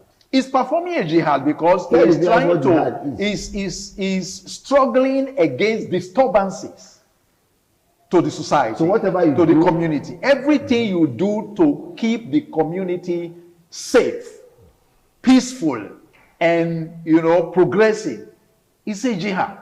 So it can be in any form. Now, coming back to the point of banditry, I feel actually very disturbed to even want to connect them at all. They are not in the same line. Because banditry is for some economic gain. We can put it that way. Banditry is evil. Yes, it's evil. It's for economic gain. Those who are into it, they know what they are out for. Even in jihad, you don't come to a place where people are just living and then you launch an attack on them because they are not Muslims. No, you don't do that. So when you say that some people are terrorists and then they go to a place of non-Muslim occupants in order to get everybody dead. Or even Muslim occupants. Okay, Muslim. No, normally when you want to talk about jihad, you want to talk about the non-Muslim. That's why you can't call it jihad. Because many of the time, Muslims are involved in what you also call the banditry, terrorism, insurgency, kidnapping. Muslims are involved. They pay the ransom. They lose the lives of their relatives. Mosques are destroyed. Worshippers are maimed. So how could you call it jihad? They are not close. They are not the same thing. So it's part of what the society need to be educated about. The Quran talks about jihad, but jihad is not banditry. It's not terrorism. It's not insurgency. It is not kidnapping. It is the Prophet ﷺ fought against Makkans. The Makkans was the home where he was born. He has been expelled from Makkah to Medina. And the people did not only expel him, they took arms to go face him in Medina to say, this man cannot continue to live. Whoever believes in him will be crushed. That was when Allah said, now, thank you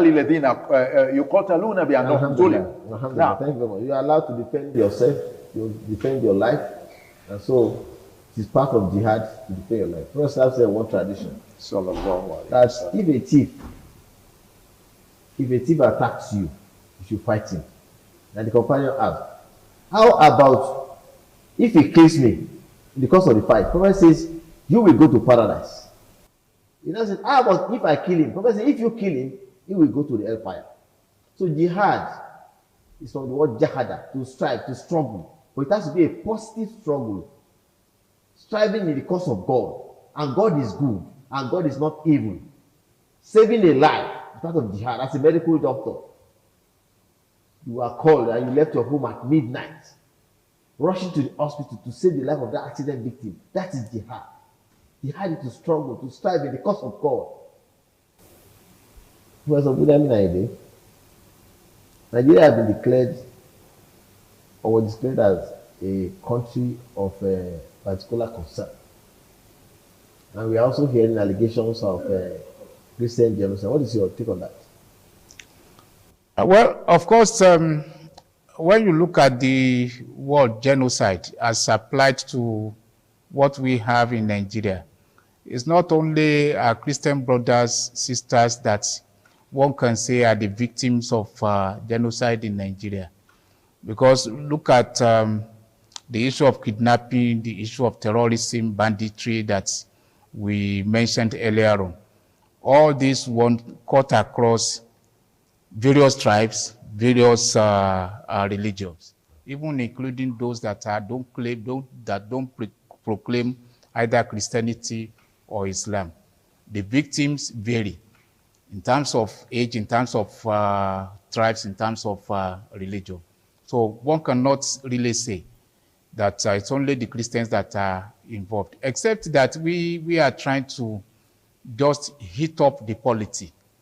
And where the danger is the fact that assuming the people we are calling from outside come here to come and assist us fight others, there is no way we will not run into more problems.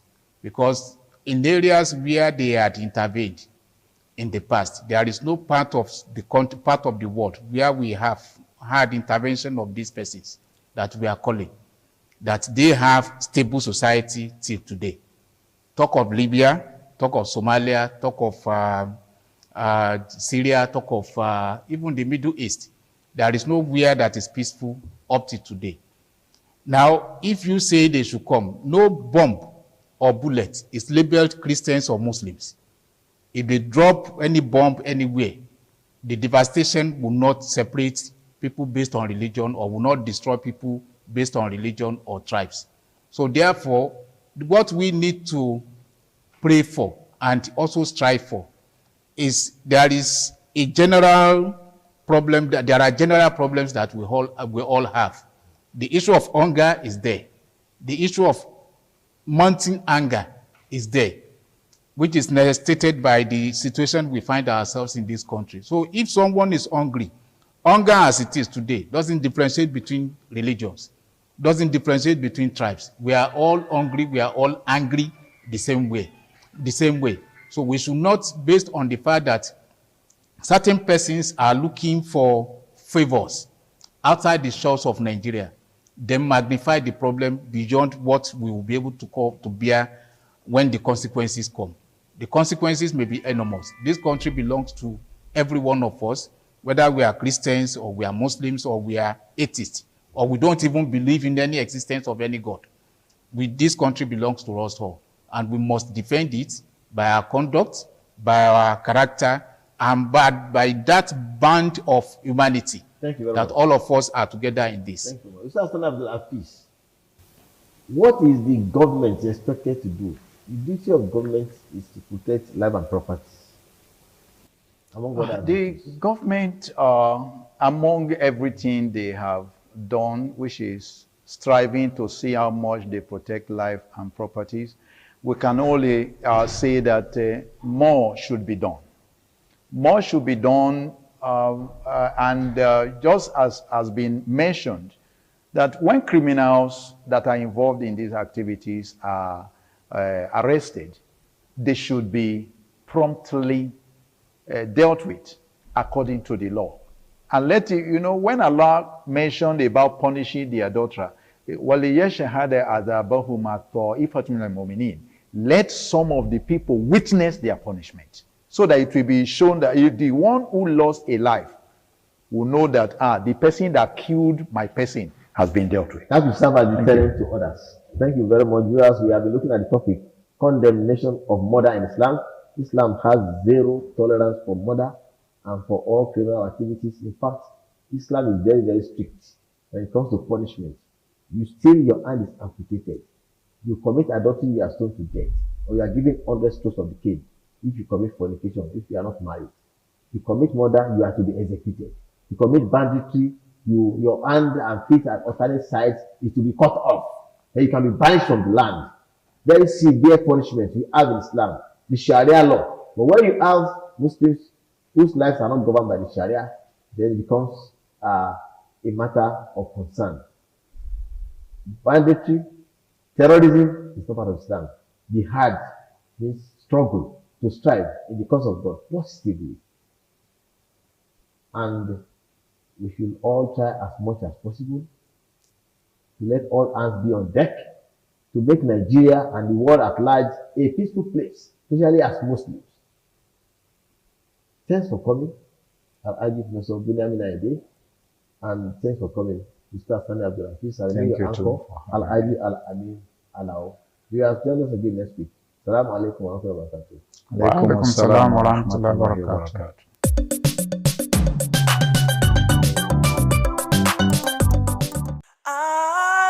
ITV, certainly the best.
Certainly the best.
It's sure always an exciting time to have you join us on the program Heritage with your sincerely Oluije Oikokai. Today on Heritage, we're going to a country that has about 2 million population, and that is Guinea-Bissau, to go see what they have for us today as far as culture and tradition is concerned. So you know what? Come along as we take a trip together to Guinea-Bissau to go see what they have for us on Heritage. Don't go nowhere.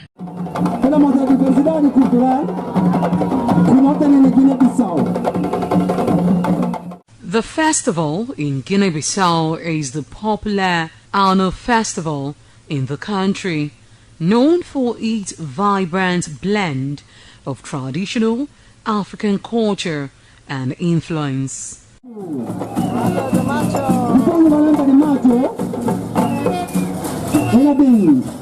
Mastras depois de reina não fica cuidando de fula na pede mais palmo volta com palmo coloca no encoraja salva de palma na apresentação não fica cuidando de fula ndege bola de manga de arte na dança de fula now fula mensagem que o livro pega a nós tudo guineense.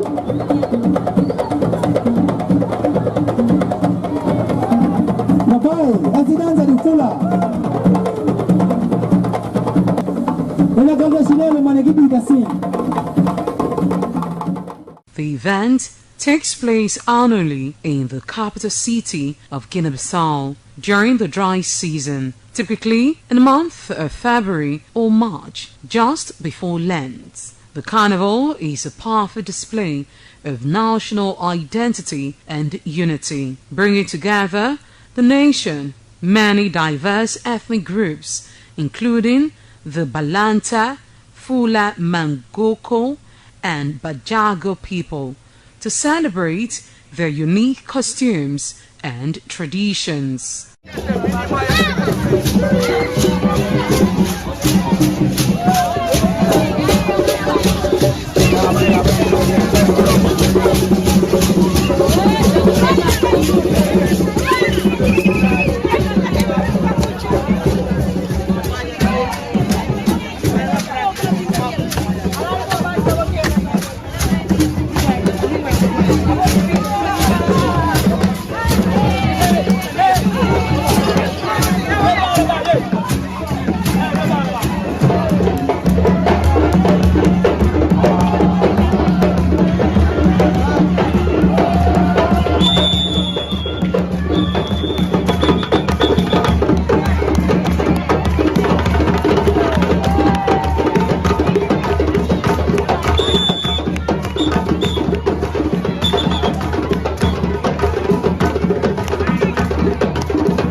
The events feature parades along in the major streets, as well as people are seen dancing, drum beat renting the air, and thousands of participants in elaborate, well-dressed and colorful costumes to mark the celebration.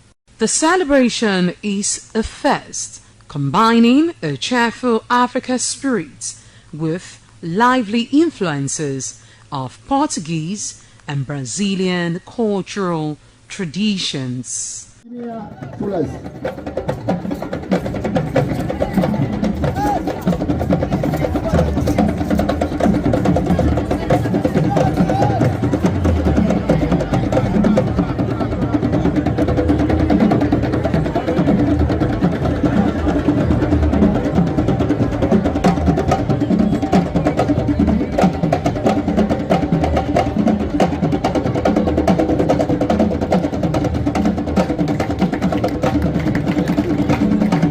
Albano.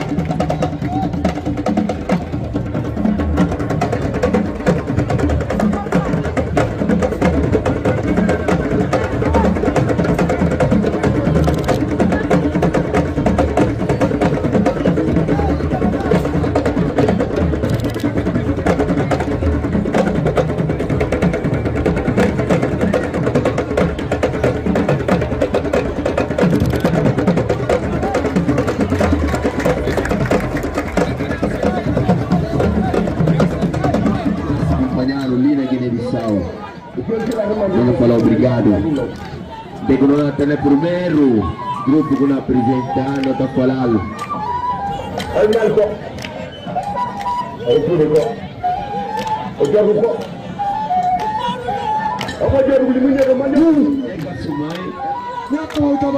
Que me se mostrando?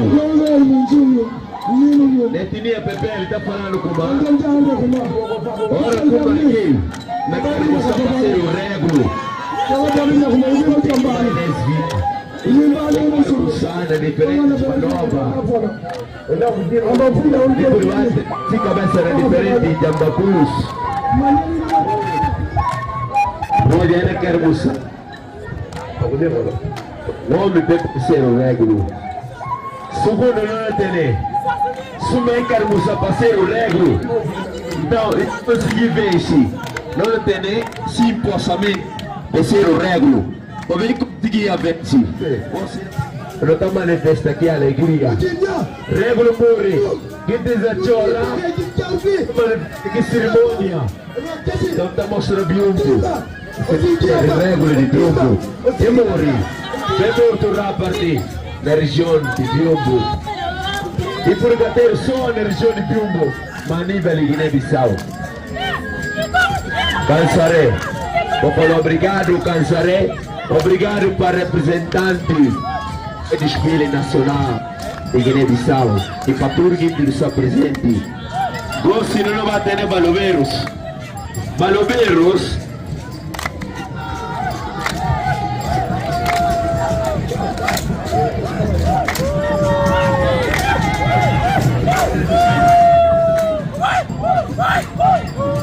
Essa é uma cerimônia de balobeiros. E por ser filho Rego, ou filho de alguém sobrinho, está podido ser o Rego, ou balobeiro, pecar moça. Que é balobeiro? Lembra como? Cantarei malhado. Mas para descobrir, ele apontei Irã. Irã não respondeu. Não fala barogueiros, obrigado. Balobeiros, obrigado. Você não tem aqui grandes guintes. Então usa só coisas pretas. É guintes que está rolando. E aqueles que estão decidindo. Mas e coisas que também tradicionalmente Irã está chamando. Olha que ele chamou. Que Irã está matando aquele mar, é tudo. Se aquele alguém que vive no Irã, nessa casa, então a manga de bufonessas está contra aquele. Então, ele está recolher aqui balobeiro para apontar. Então, não é coisa na conta na casa. O que não passa? Então, o comandante Roneira, E esse que tem que roneira, eles se futuro balobeiros. Babia, lá que até conseguir poder de ser balobeiros. Babirão que está trabalhando nesse momento. Nós já tem que ir na roneira. E babirão chamar lá. E aí, o que ela passa? Osaida, diga bom monolo. Osaida, confia mandalo. Osaida, diga bom monolo. Osaida. Não, dala kunya. Rajo kibar.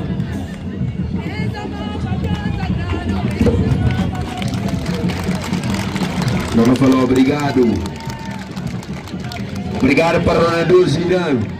Você não tem aqui momento de não lembrar.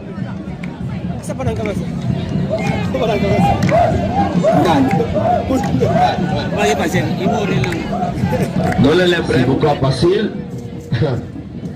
O filho de filhos, de irmãos, de família risco. Irmãos, se não lembrar. MC Caralho e cantar. Não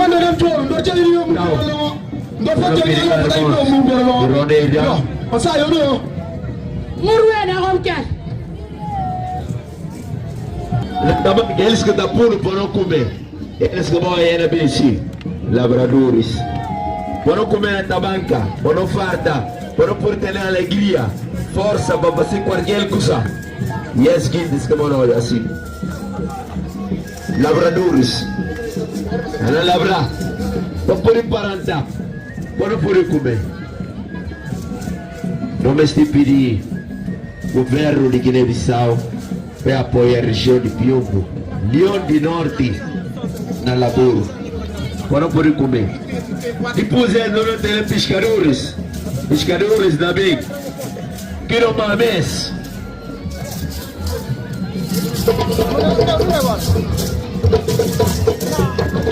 Obrigado. Pescadores também, eles não mames.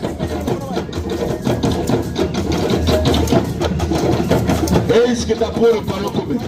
Babia, que máfia que está para apanhar? Ou que pis que está para apanhar melhor? E ele que está puro não comer. Então, não tem pescadores. Não há pescadores. É por vir ali na praça de Sal.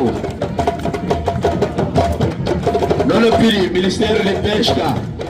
Vem apoiar a região de Piombo, Leão do Norte, na pesca. Mas não tem bom pires para não poder comer. Obrigado, pescadores. Você não vai para diferente dança para ver Piombo. E Leão está comendo todo tipo de carne. Não tem primeiro. Cabarro, não é cabarro na metade. Piombo, é que está preguiça de nada. Cabarro, ai, esse cabarro que está na metade.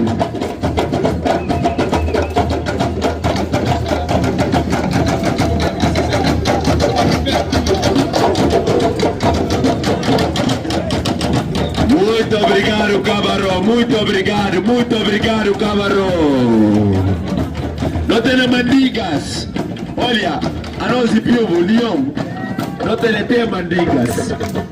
Mandiga não vem. Na Piombo, não tem mandiga. Leão. Eles gostam de divertir. Leão gosta de subir. E gosta de ter conhecimento. Leão de Piombo. Ou Leão do Norte. Melhor assim. Leão do Norte. Quando ninguém tem que se dar na turbina para ouvir voz ou pode a voz. Muito bem, Leão do Norte.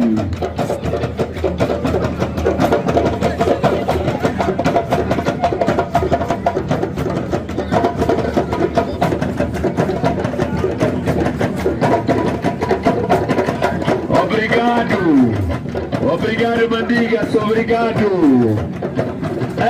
Tiene León de Norte, no tiene Mandinga. Muito obrigado, obrigado, obrigado, obrigado. Muito obrigado, cosa non la va a tener. Fula. Fula, muito obrigado, Fula. Fula con non la va a tener. Mandinga, obrigado, Fula. Fula la biomba. Fula. Sai, Fula, Fula, Fula, Fula, Fula, Fula, Fula. É suru na região de Biombo. Quando eu falo Lyon, eu falo ser o Lyon.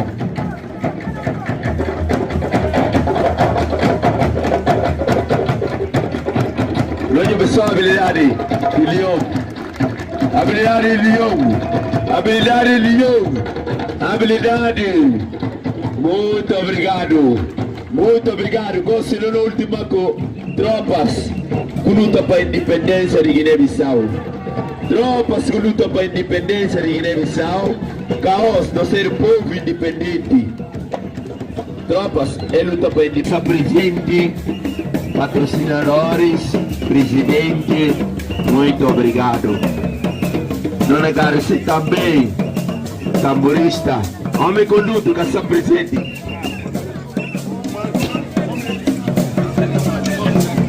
Palmas fortes para a região de Biombo.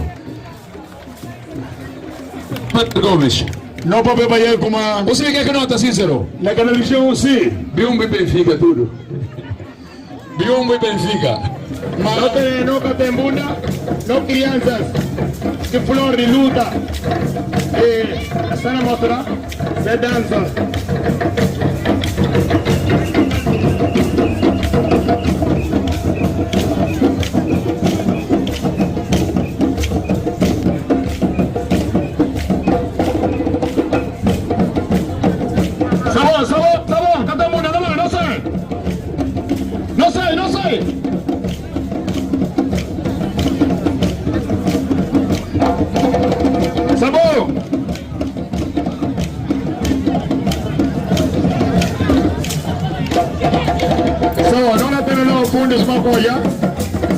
Jambadon de Mandinga, Mamesi Fanado.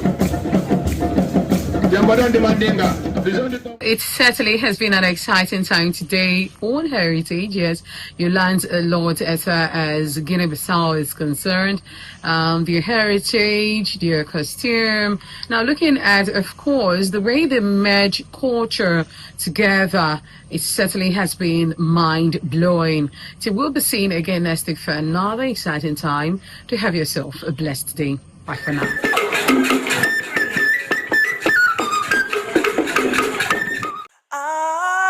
ITV, certainly the best.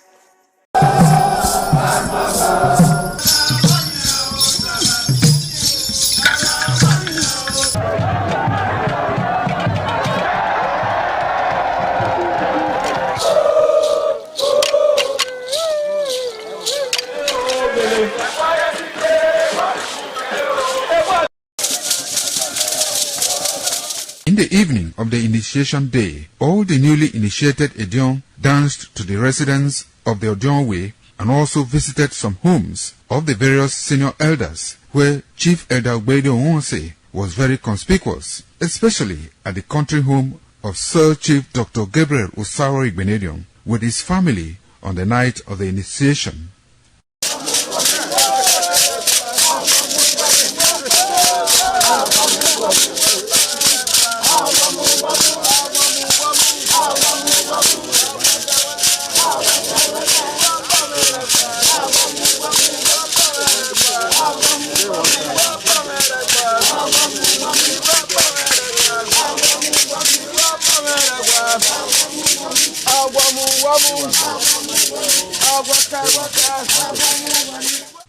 On the following morning, as part of the rite to be performed by the newly initiated Edion in Okada town, the initiates, led by Chief Elder Ogbeide Onwonse, visited the Esama of Benin, Sir Chief Dr. Gabriel Osaro Igbenedion, at his Okada country home residence to pay homage and appreciate him for all he has done in the development of the community, which has placed Okada in world map. They also thanked him for his role in the success of their ceremony. They commended the Esama of Benin as a custodian of Benin cultural heritage and for revitalizing the age-long tradition of the age-grade ceremony.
ITV, certainly the best.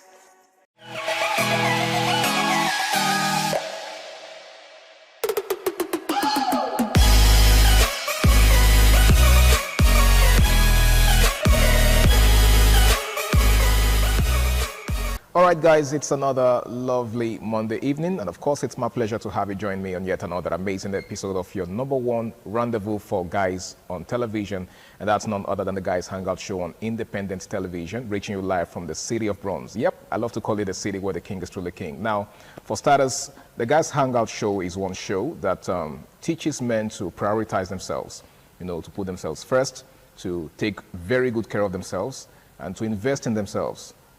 Only that way can they invest in others. There's a whole lot that's expected of men out there, right? As a man, you are, in fact, like some adages would say, the moment you are born as a man, the world is on your shoulders. So you can't afford to fail, because if you fail, it means that you have failed everyone around you. So basically, it's not easy being a man. My name is Harry Aigboje, and of course, it's my pleasure to say welcome on board once again. Now, I'm not alone. I've got an amazing gentleman with me, and together, we're going to be taking a look at a very, very interesting conversation today. Now, he goes by the name of Michael Imagbejian. It's good to have you in the house, Michael. Thank you very much. It's a privilege to be here again. Absolutely. It's been a while. I mean. Yeah. A bit of work. I've been swamped at work, so only one or two things, So how's it been, though? It's been great. It's been great. We have to make ends meet. Definitely. I mean, it's all part of what I said earlier, that, as a man, a whole lot is expected of you, so you can't afford not to, live up to expectations. Of course, yeah. In this rigid economy, you have to be rigid. You've got to be rigid. Of course, yeah. When times get hard, you go harder. Of course. All right, welcome on board. Thank you. Now, so we're taking a look at a very important discourse tonight, all right? It's something that has to do with love, lust, and obsession. Okay, now as distinct as these three words are, there seems to be some sort of similarities between them. You know, they are as similar as they are different. For example, love is defined by so many persons in so many ways. So if you ask like 5 persons to define love, for instance, you know, there's a tendency that their definitions are going to differ. So, you know, love is something that is based on people's experiences. So how I will define love is probably different from how you will define it. So if you were asked to define love, for instance, how would you define it? Yeah, thank you very much. Love is actually a very, very important thing, all right? And over the years, the word love has been bastardized by different persons. And I will want to define love as putting someone else's needs before yours, all right? So I want to make use of an example of a mother. Now, if a mother, maybe a child is ravenous and the mother is ravenous to you, hungry. See, if the mother has 500 naira, the mother will want to spend it on the child. That's because the mother loves the child. They want the love. That's what they call the love, because the child needs to come before the mother. That's the example of love. Okay. You get. So it has to be putting somebody. Doesn't mean you have to kill yourself. No. You get my point. Okay. So it has to be. You just have to consider the person first. Most of the things that you think about, the person comes first. You get. Now maybe as a guy, you want to venture into business. You think about the lady. Join me. Let's think. Let's meet minds. Let's rub minds. You get, yeah. Let's meet minds. You get. So that person's needs have to come before yours. Even if you are going to a job or particular thing, you have to consider the person. Will it affect this my partner?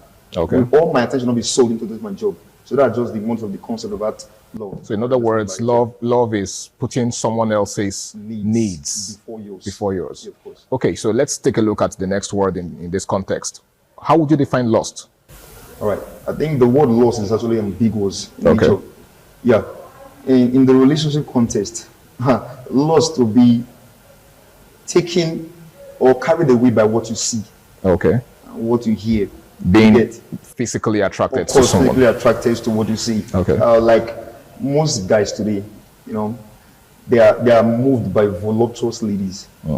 They are moved by voluptuous ladies. They're not actually moved by. See, they just want to show off. They want to showcase that this is the person I'm with. There's this phrase or this cliche that people normally use now. They want everybody to comment God when in their post. Okay. So they are looking for trophy women. Of course. You understand? So this is that voluptuous lady. They want to. So they sometimes confuse that thing for love. Most of the time, they want to always call the person. They want to always see the person. They want to always go out to the person to showcase. It's not actually love. Okay. You get. They're just moved by this. By the person's appearance. Of course, not actually what they feel. Okay.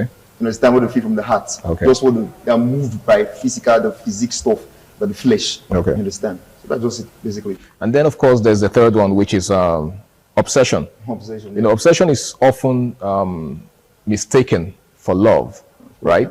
This is because when someone is obsessed, for instance, they tend to go the extra mile to do certain things that might suggest that they are actually acting in that person's favor. Yeah. But when you take a look at the extremes of those things that they're doing, you get to realize that it's really not love after all. Of course, yeah. That, there's something else that's driving them. There's another driving force entirely. Yeah. So how do you know when someone is obsessed and not in love? All right. This obsession thing is I don't know the point right now, but many persons are upset, but they actually think they're in love. Okay. All right. Now, for example, most people in relationship, they don't want to give their partner breathing space. That definitely does not love. They're obsessed. They're crazily obsessed. Okay. Now, if you actually love someone, sometimes you want to give the person breathing space so the person can be happy. Okay, I'm at work and you keep calling me and you keep saying that person's voice I hear is not the female voice that I hear. That will lead to jeopardy. That's not love. You're pushing me to the wall. Okay. You want to make me go crazy. I'll not be happy. And in love, you have to be happy. There has to be a certain great amount of happiness. But this one, you are pushing me to the wall. I'll fall into melancholy. I'll start thinking like, okay, let me do what to please this person. I want to please this person. Then it becomes bogus life. So the person begins to walk on eggshells. You understand? So I begin to live this kind of bogus life. I'll start pretending to please you. And of course, I won't be happy. internally. And you won't be yourself. Or I won't be myself. I will not be pretending when you are there. And that's not really love. Love is just, I just have to be free. I can do nothing things where you are, and you like me like that. You get? Okay. So that obsession now comes with extremity. You understand? That's what I put it. Okay, now we've seen several cases of men who went as far as inflicting bodily harm on, people they claim to be in love with. You see guys who are in relationships, and you begin to hear stories of them, like I saw a particular video, for instance, on Facebook of a guy who stabbed his girlfriend in the belly, and she was in the pool of her blood, right? I don't know what happened between them. I think the girl also harmed him somehow, because both of them were bleeding profusely, right? Now, news has it that it was on account of something that happened between them. It was on account of, the guy suspecting her of having an affair with someone else. Now, some persons have also argued that it is way better to just call it quits if you can no longer, tolerate certain things, rather than going as far as inflicting bodily harm. Now, wouldn't you consider that an act of obsession? Yeah, that would be a wonderful example of obsession. Okay. Yeah. See, the person that you love, you don't want to see them hurt. Or you don't want to see them hurt psychologically, emotionally, physically. In fact, if you love a flower, most of the time, let me use that particular Chinese phrase. If you love a flower, you don't pluck it and eat it. You keep watering it. Okay. Now, if you love someone, so you want to watch it grow. You just want to watch it grow. You want to keep that. You want to see it blossom. You won't hurt them. You do everything. You be their vigilante. You want to protect them at all costs. So going the extreme to want to hurt someone, that's not love. But love will not push you. In fact, love will stop you from hurting the ones you claim to love. Okay, but some persons have also argued that, first off, that's the example I just gave is an offshoot of jealousy or insecurity, right? And then there are people who will argue that jealousy is a sign of love. That it takes someone who loves you to be jealous over you. All right. Okay. What's your take on that? Let me step into that. Okay. They said, I think there's this disparity between jealousy and insecurity. Okay. Jealousy is angry or sad. Somebody have what you want. Insecurity is you are scared to lose what you have. Okay, then there's also the dimension of jealousy that suggests that you might be scared of losing someone. For example, you're in a relationship with someone and you're scared that the person you're with might be giving attention to someone else, which might lead to you losing that person to the other person. That's what I'm saying right now. Okay, so you think that is not jealousy? No. See, if I'm feeling insecure, I'm afraid that they want to come and steal something from me. The jealousy, like the denotative meaning of jealousy is like you're angry or sad that somebody have what you want. Okay. So your partner is already yours. Okay. There's no need to be angry or sad for that. But insecurity is you are scared to lose what you have. So people actually misconstrue both of them. You understand? Okay. You understand? That's what the concept about it. Now, we've seen people who claim to be in love, but if you tell them, okay, for example, there are some ladies that will tell you that, say, some guys cannot stand a sexless relationship, right? And then the moment you tell some guys that, see, there's no sex in this relationship, we're just going to keep it, casual, keep it as platonic as possible. And then they'll tell you, no, it can't work. Now, how can such guys claim to be in love? Do you think that's love? Do you think love is possible without coupling, without sex? Yeah. Because we're looking at this now as regards, the lust part. This is like a tripod: love, lust, and obsession. So I want us to look at it holistically. So do you think it's possible for someone to be in love without being lustful? Yes, thank you very much. That is very, very, very possible. In fact, I think it's more healthy not to have sex, especially in this period, not to have sex in a relationship. Okay. Because most times right now, you see some guys, they get tired of the relationship when the sex becomes too much. Before you know it, they want to look elsewhere for fresher meat. You understand? So okay. It's actually do possible. Do you by any means are you by any means referring to over familiarity? Yeah, over familiarity. So you get too familiar with it. Yes. Sometimes maturity comes in. Maturity. What is that? Let's have a talk, right? Let's have a tete-a-tete, like what should we and what should we not do? See, if the girl says she doesn't want, that's when the love comes in. You have to respect it because it's not bad for her to reject sex. She says she want to keep it for you. As a responsible man, you should applaud her. Okay. And do your level best to protecting that stuff, protecting everything about it. Knowing very well that it's still going to be yours in the long run. Yours for eternity. So you don't have to rush. Okay. That's where the love comes in. So most of the time, love brings in understanding. No matter how how crazy somebody can be, it brings in understanding. Sometimes that love for that person. See, if the girl say, "I don't want that," if you force yourself or you get to do it, maybe against her will. Yes, you will hurt her, and somebody that you love, you can't hurt the person. So that's where maturity comes in. So that maturity there have to be this agreement, this consensus that we don't want this particular thing now because it's not actually a need. It's not actually a basic thing that we need right now. Okay. Because it's just like a flash before it's gone. Sex ends once it ends in bed. It doesn't continue. The feeling is ethereal. We know that. Okay. But it's just, how do I put it? It's ephemeral. You get, it's just lasting for a very short time. Okay. You get, so it's not something that prolongs. So if you really, really love the person, you want to see reasons why the person say, "I don't want, and I'm not keeping it for you." That's better. As a man with sagacity, you need to understand that. Okay, I'm good with it. Okay. You get, and you flow with it, and you see everything going smoothly. Understand? All right, thank you very much. Just in case you're just joining us, it's the Guys Hangout show on Independence Television, and tonight we're taking a look at love, lust, and obsession. Now, it's a very interesting topic because, like I said in the opening, these three concepts are closely knitted. They are closely related, and if care is not taken, there's a tendency for you to get them mixed up, right? But they are, three distinct concepts. All right, now, Mike. Yep. You said earlier, just before I interrupted you, that there are people who feel entitled to a woman's body. There are guys who believe, just because they're in a relationship with a lady, they should have unfettered access to her body. Now, if you tell them what you just said, that they have to respect a woman's decision to keep herself till marriage, they will also tell you that, at least I'm taking care of her.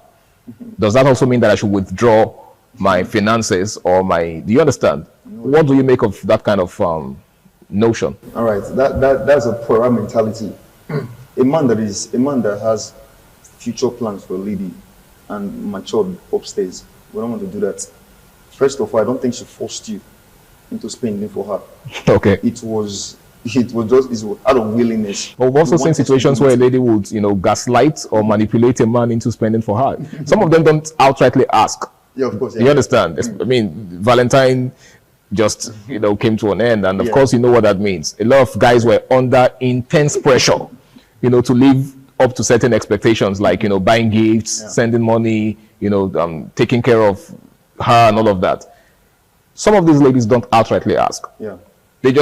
All they do is just complain and tell you, "Oh, I need to make my hair." Begin to compare you with. Do you understand? And begin to, in fact, some of them will even tell you about their friends and what their friends' boyfriends are doing for them. Guess what? Do you know that my friend Benedicta, the boyfriend? Exactly. Indirect. Exactly. So some guys see that as an indirect mode of making demands or making requests. What do you make of that?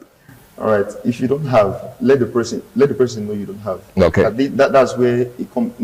In the outset of the relationship, you should know you should want to get, to this thing with, the person, this extravagant person, this person is spendthrift. Only want to ask you for money and everything. It's not the kind of person you are with. You're dealing with, okay. When at the outset of the relationship, you knew that this is the kind of person that he is, and you went eventually. So you're saying that guys should take their time to vet, of course, ladies that they are getting involved with. Them, but not for too long.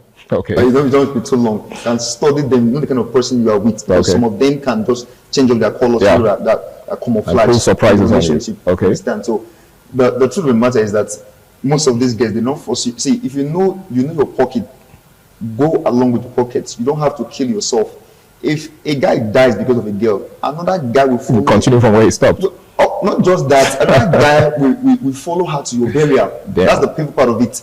So you don't have to die for a lady. Do the way your pockets can Cut your coat according to your cloth. Of course, according to your cloth. You understand? So just do the way you think you do. Don't go beyond that. Don't go beyond to please. Human wants are insatiable.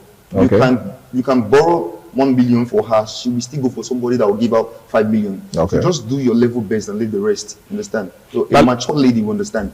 A mature lady. Of course. I think that's very key, because the sad thing is, a lot of, just like you said, a lot of guys do not take their time to study the kind of ladies that they're getting involved with. Moved by what they saw. Let me just go into a bit. Later, we'll begin to understand ourselves. Sometimes predicament begin to come up. And it begins to reveal people's true colors. Good. That's when you now hear that if I knew this how you were, I wouldn't have entered a relationship with. That's a pang, for people to hear. If I known you were like this. Okay. You knew from the outset. You just turned the blind eyes. So you mean guys tend to ignore the red flags from the start? They just tend to, I beg, and this is the kind of person I want body-wise. Just enter. But later they begin to see some terrible things. Surprises. Okay. You understand? Now, you said something earlier about the fear of losing, one's partner. Yeah. As one of the reasons why, some guys do what they do, right? Now, do you also agree? Because some persons will tell you that, say, if you want to know if someone loves you, or if something belongs to you, or if a bird, I think there's an adage like that. Like if you want to know if your bird is loyal to you, release it, let it fly away, right? If it comes back to you, then it's yours. But if it doesn't come back, then it means it was never yours in the first place. Do you think that rule also applies to relationships? No, of course. Yeah, somebody that really loves you will not want to see you be alone. The person will want to be with you. Not in the case of the obsession. Okay. He wants to be with you. He wants to ask about you. Wants to check up on you. Wants to know what's up with you. I just want to know if you're okay. Oh, you're busy. All right. We can talk some other time. Maturity. So the person that really loves you want to stay in thick and in thin. No matter. Say the person that really loves you. If a problem arises, he won't threaten you with, "I will just leave you. We'll break up." That's childishness. The person that really loves you will be like, "Okay, after the altercation, all right, it's okay. All right, what's the way forward? Can we sort things out? You know you were wrong. I'm wrong, actually. I'm sorry. But you know you were wrong, and I will not want that to repeat itself. Be a smooth relationship. Okay. Understand? So the person that really loves you will not want to leave or threaten you with, I'm going to leave, and the kind of stuff. Understand? Now, how do you deal with this fear of losing a partner? Do you think it's a sign of insecurity? Or do you think it's a healthy feeling that anyone that's in love should have? Yeah, but it should not be too extreme. Now, if I love my phone because it has so much content, I will not want to lose. I'll protect it with my life. In fact, when I bought the taxi, I always remove my pocket and hold it in my hand. That's because of the value I place on the phone. Okay. Now, if I'm afraid to lose someone, to me, is one of the peak of love. If I'm not afraid to lose you, it means you don't love them. No worth to me, and there's no love. I've gotten what I want from you, then you can go. But if I have this menial phobia to lose you, of course, it means that there is love. That's just the concept about it. So your partner must have this tiny fear, like this insecurity. It mustn't be jealous, because sometimes jealousy leads to something crazy. Your emotions will just get the better part of you, and you see yourself doing things that you are not actually or didn't plan for. So that tint of insecurity is actually good. It's actually a good sign. It's a green flag to me. So your partner must have this a little bit of fear, like of not wanting to lose you. Of losing you. Okay. Now let's take a look at the concept of patience and perseverance, right? As regards love, as regards relationship. Do you think people of this generation are patient enough? Do you think they persevere enough? Because a lot of times you hear stories, or you hear people say stuff like, "See, I have zero tolerance for nonsense. If you misbehave, in fact, I can't even tolerate any drama from anybody." Like, everybody is just so quick to move on. So do you think that's healthy? I think it's fearfully unhealthy. Because then, we're in the Gen Z era, whereby people just believe relationship now is more of sex. If you see some guys now, some guys can have their friend. You are very foolish for not sleeping with this girl till now. You understand? So that kind of particular pressure now, it hits on the guy or the girl, or maybe a girl is not actually gaining so much from the guy. There's this pressure from the friends that you're not actually gaining from this guy. Okay. Now, for the patient's talks inside, now the patient's day is not actually there. Okay. Anymore. They don't see most of the films want to make quick money. They just want to. They think that the relationship now is an asset. Is like a means of getting money. So if you're not so able it's a means to an end now. Of course, like if you are working and you're not giving them, they keep giving you some signals. Okay. Like, see, I'm giving you from now till this particular period. And if you can't live up to expectation, I want to buy this Bone Street or Bone Bend, whatever. If you're not able to meet up to the time, I will quit. They will threaten you, and that guy will fall into depression or melancholy. All right. You understand?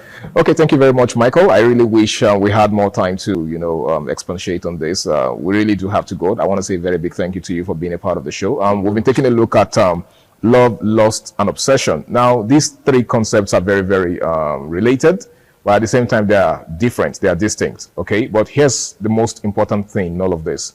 Whatever you do, ensure that you do it in the spirit of love, right? See, there's a tendency for us to be selfish sometimes, right? We just get carried away by what we need and what we want, but it must not be at the expense of someone else, okay? Yes, we advocate that guys should prioritize themselves, but at the same time, you must understand that you do not exist in a vacuum. So whatever you do, put the interest of your partner into consideration.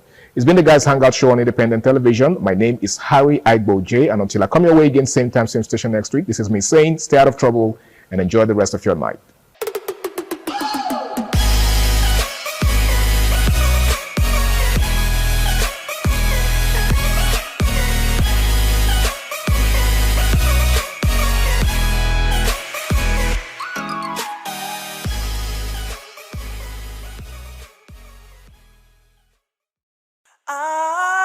ITV, certainly the best.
ITV, certainly the best.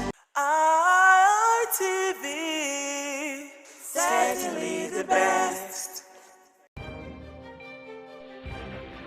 This is ITV. Certainly the best.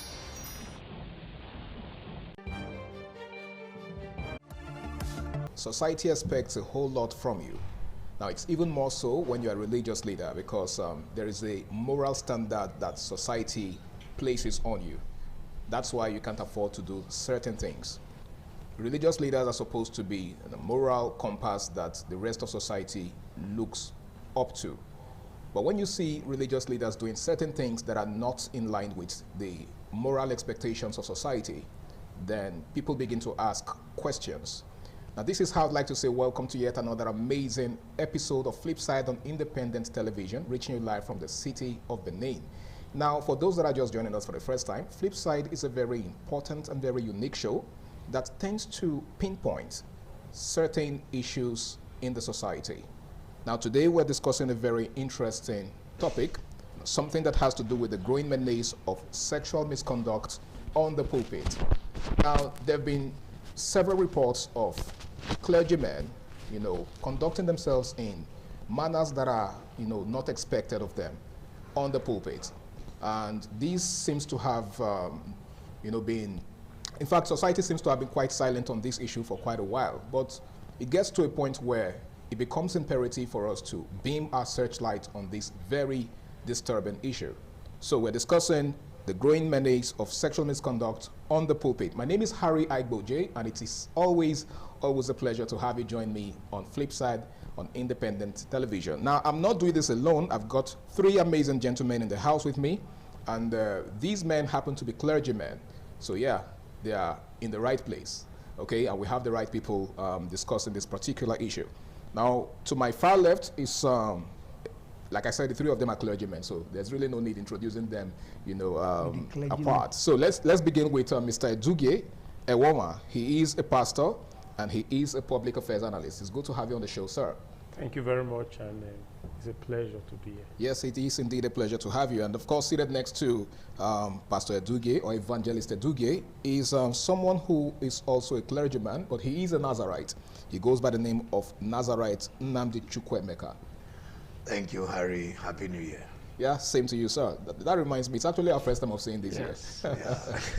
You're welcome on board, sir. Thank you. And of course, a big brother, someone who is also passionate about the body of Christ and is a clergyman as well. He goes by the name of Oladele Ogundele.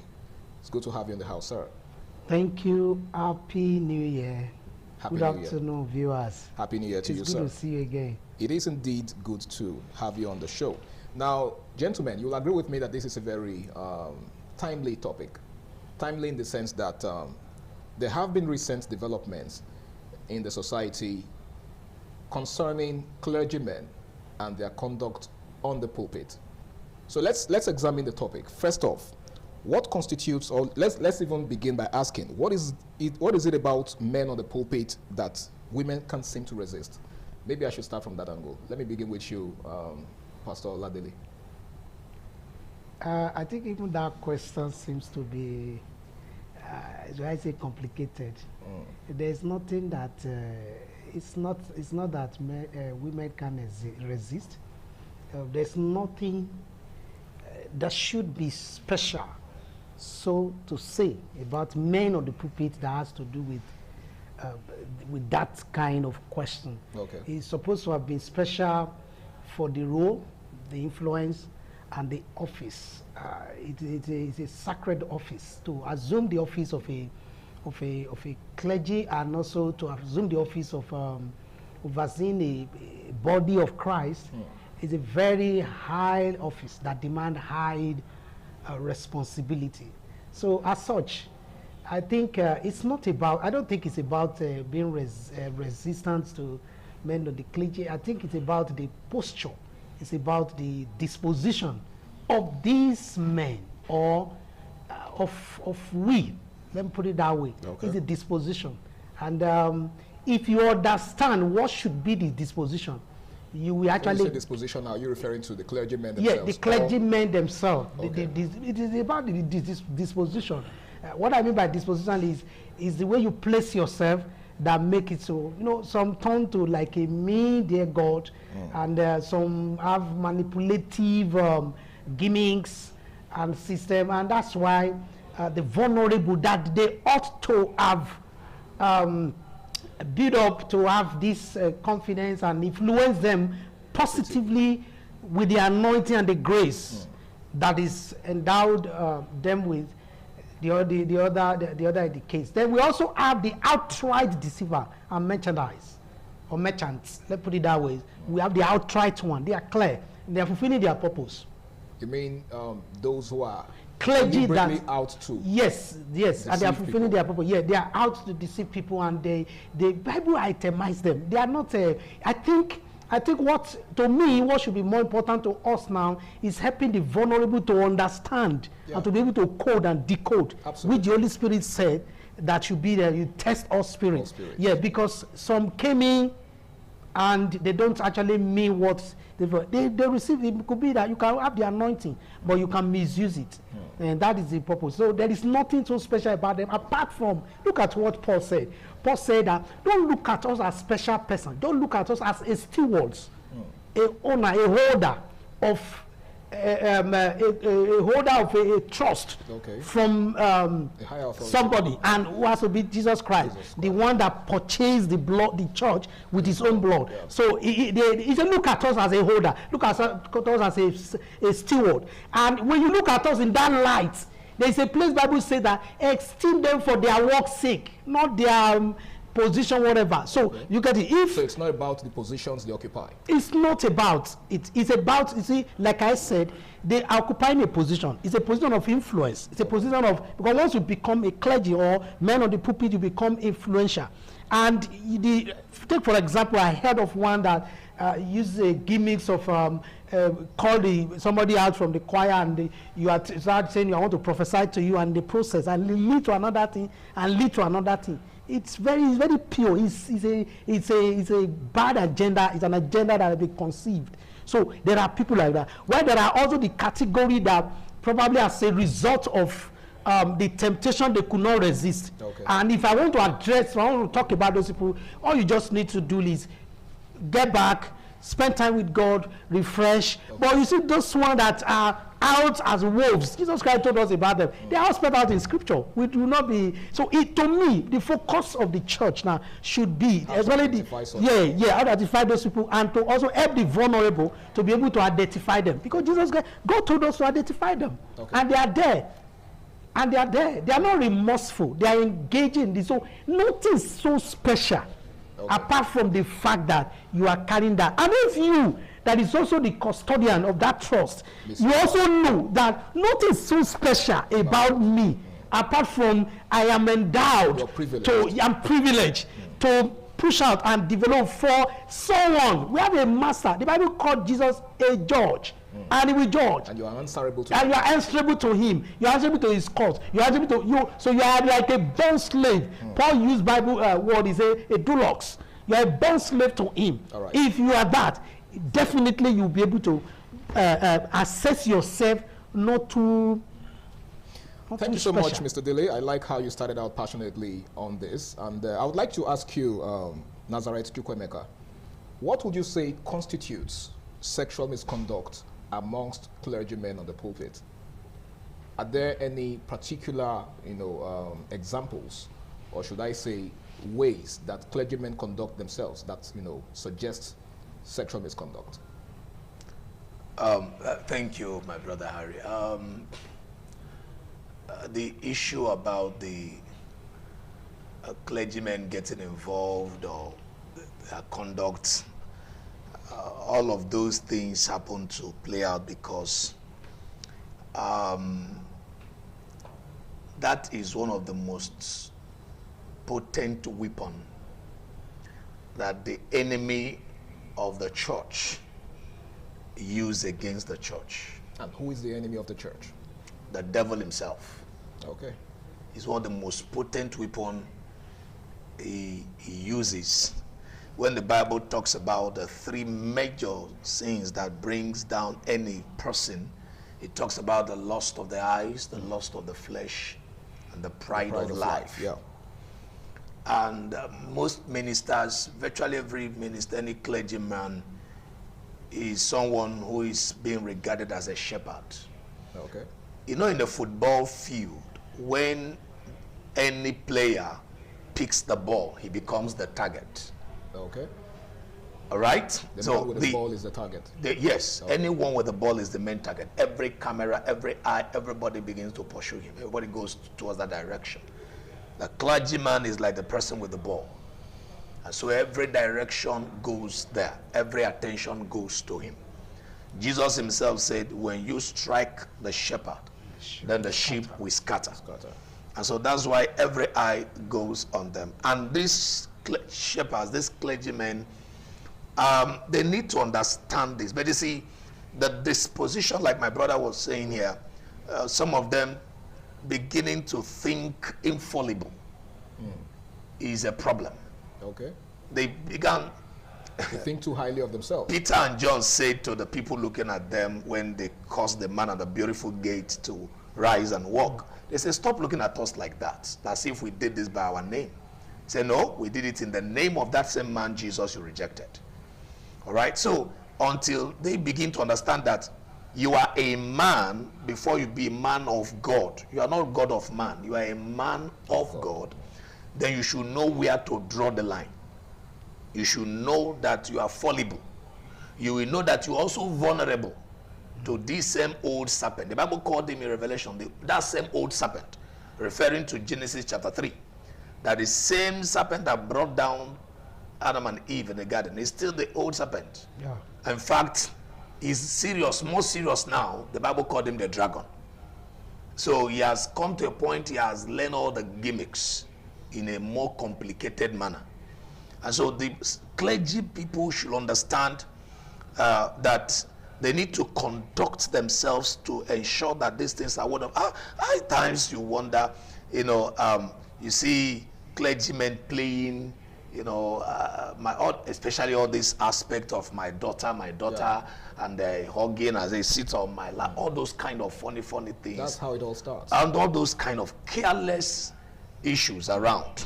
And so clergymen need to understand. What I'm trying to establish here is that they need to understand this too. Number one, if you are a shepherd, you are a major target. As a clergyman, like my brother said, you are an influencer. Once you find yourself on that pulpit, on that stage where people listen to you, where you know you can say something. Imagine, you know, one of our pastors one day, during the time of the previous administration of Edo State, somebody in his church was wedding, and that the governor was present. Just before you tell us that story, we have to go on this very important break now, and when we return, the program continues. Please stay tuned. Ladies and gentlemen, it's still Flipside on Independent Television, and right before we went on that break, Mr. Chukwuemeka was taking us, telling us something his pastor said. Okay, right. Actually, I was trying to establish the issue that the clergymen should understand the kind of influence they carry, the kind of power they carry.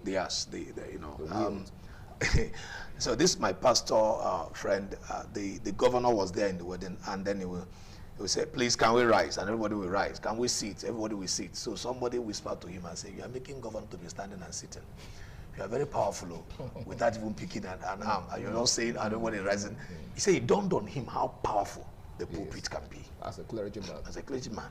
So rise, everybody, both his entourage and everything. And that's something that wouldn't have happened if he wasn't a clergyman. Of course. So we need to understand, when you understand this, we will be careful how we exert that which we carry on our inside. So that's what I was trying to establish in that aspect, so that we will mind our conduct, mind the things that we say and the things we do and the things, the way we dress. You know, recently, last week or last 2 weeks, some of us must have seen it. It went viral a little. Yes. The man that came to, a pastor that came to his church with a skirt, high heel and a suit, and they say he's actually in church because he has learned how to seduce God. And before you know it, you know, people were hailing him, and then before you say jack, people are beginning to buy into it. In fact, a pulpit misconduct becomes a general misconduct, and people need to watch it. the pulpit misconduct becomes a general misconduct. And that's because, you know, just like you people have established so far, the clergyman is someone that wields a lot of influence. So whatever you do, you know, has a way of naturally rubbing off on, you know, the people that are placed under your watch. Consciously or unconsciously. Yeah. Now that's really profound. Now I'd like to ask you, Evangelist Etugie, is there any power imbalance between the clergy and the congregants that tend to, you know, enable abuse in the church? Thank you very much for the question. I want to first and foremost say that this is a very sensitive topic. And so I want to speak to it first from the integrity of my heart, and then my faith and values. Okay. Because I say that because the major challenge we have on these matters is the way it has been addressed. And so, when to go to your question, there is an imbalance. And this is largely due to the fact that the men on the pulpit are being arrogated some level of authority and power beyond what they deserve, which ought not to be so in the first place. When you say they are being arrogated, who's guilty of this? Who's to be? The pew. Okay. You see, because they command some level of spiritual abilities, so they are now arrogated some authorities, as it were. And so these men who also do not know their limits are in turn abusing these privileges. And so this is where we are, and that's what has created the problem. Because you cannot make a man so powerful and don't expect him to use that power. And that is why we must continue to speak to those issues around making the spiritual leader a god. Somebody rightly quoted us now in his conversation when Apostle Paul was saying, what we did now, you are acting as though it's by our power. But this was not by our power, but the Holy Spirit. So we must come to the point, because when we were taught, when we were being discipled, we were told that you do not come to the scene whenever you act on behalf of the Lord. Because men will always want to bring you to the scene. What does that mean? Peradventure, by your hands, a miracle was just performed. Okay. And men are glamorizing and saying, oh, these ones are God, like it was in the scripture. You must pause at the same time and say, no, you must point them to Christ. But the problem is, we want to continue to arrogate lordship to ourselves. Talking about those in the pulpit now. All right. And so, when we perform, as it were, that such miracles, which was done by the grace of God upon our lives, we receive the glory. And then, gradually, it begins to build up. But are we supposed to, like, are you guys supposed to receive the glory as clergymen? No, that's what I'm saying, no. Okay. Because we are supposed to point them back to Christ. Okay. Because it was not done by our own power. We are nothing without Christ. For the vine cannot do anything without the branches. The branches cannot do anything without the vine. Yeah. So that's the major challenge. Thank you so much, Evangelist Etugie.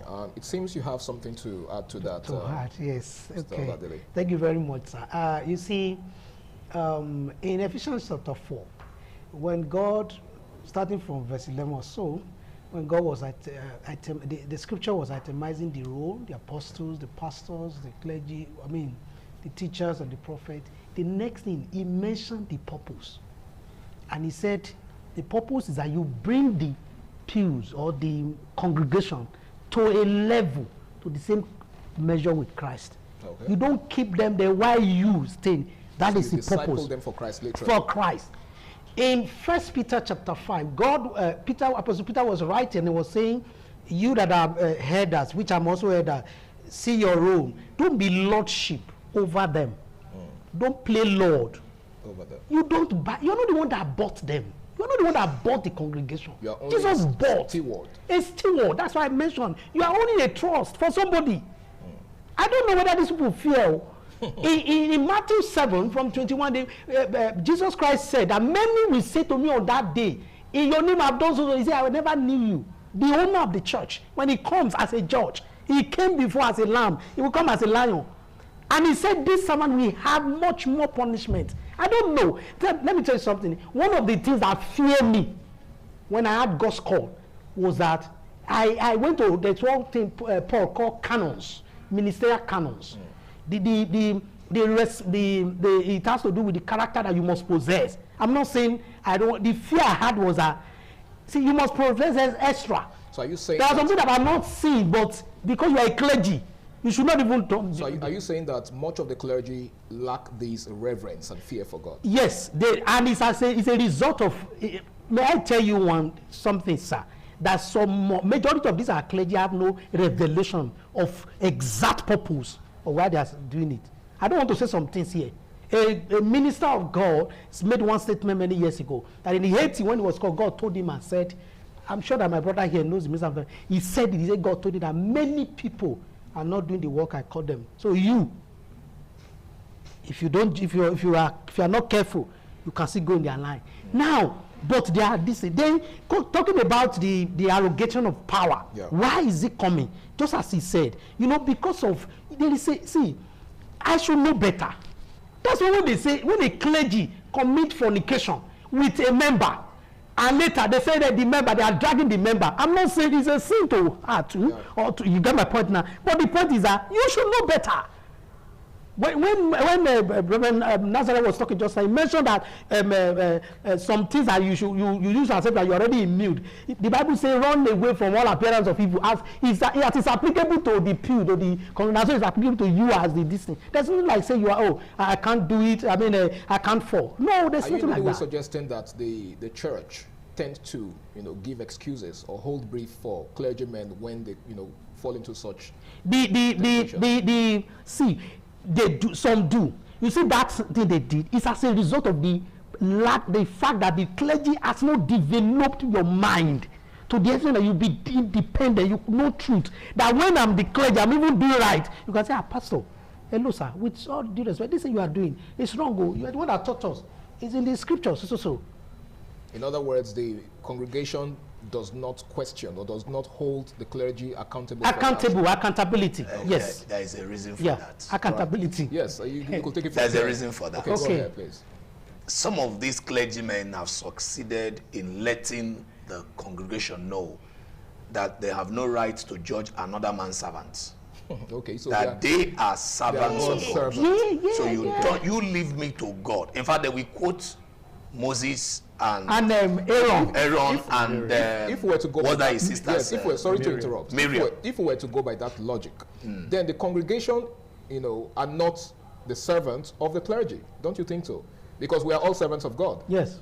That's what I'm trying to say to you. They believe that they are servants of God, so God should be left to judge them. Okay.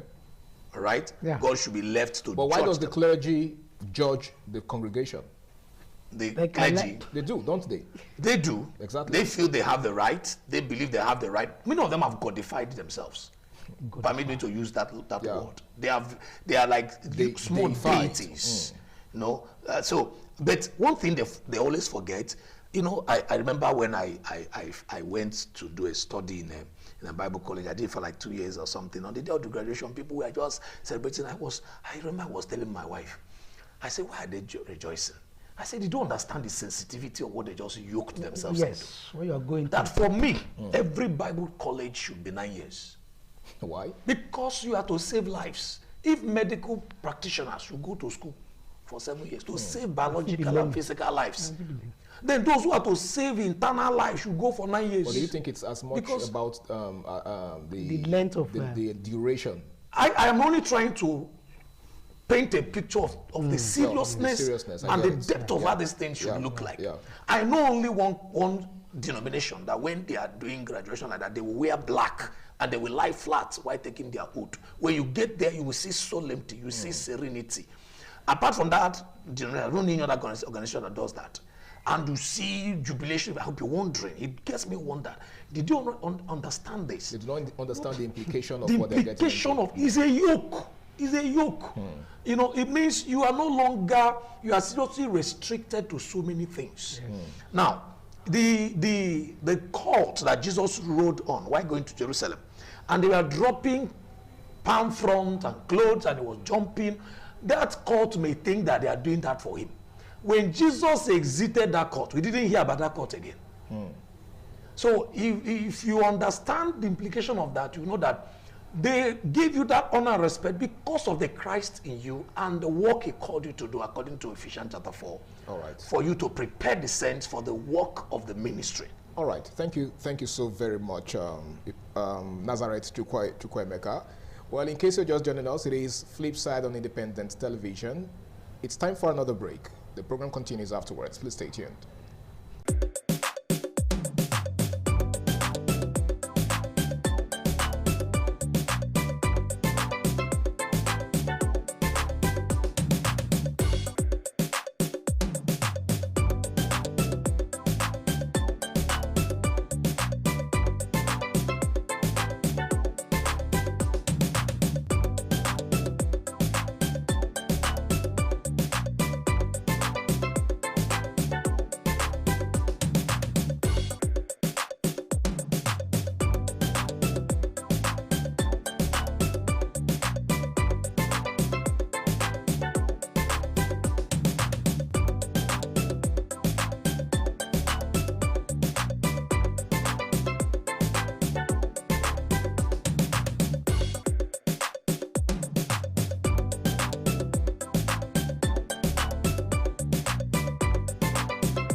Yes, it's great to have you back. It's still Flipside on Independent Television, and we're discussing the growing rate of sexual misconduct on the pulpit.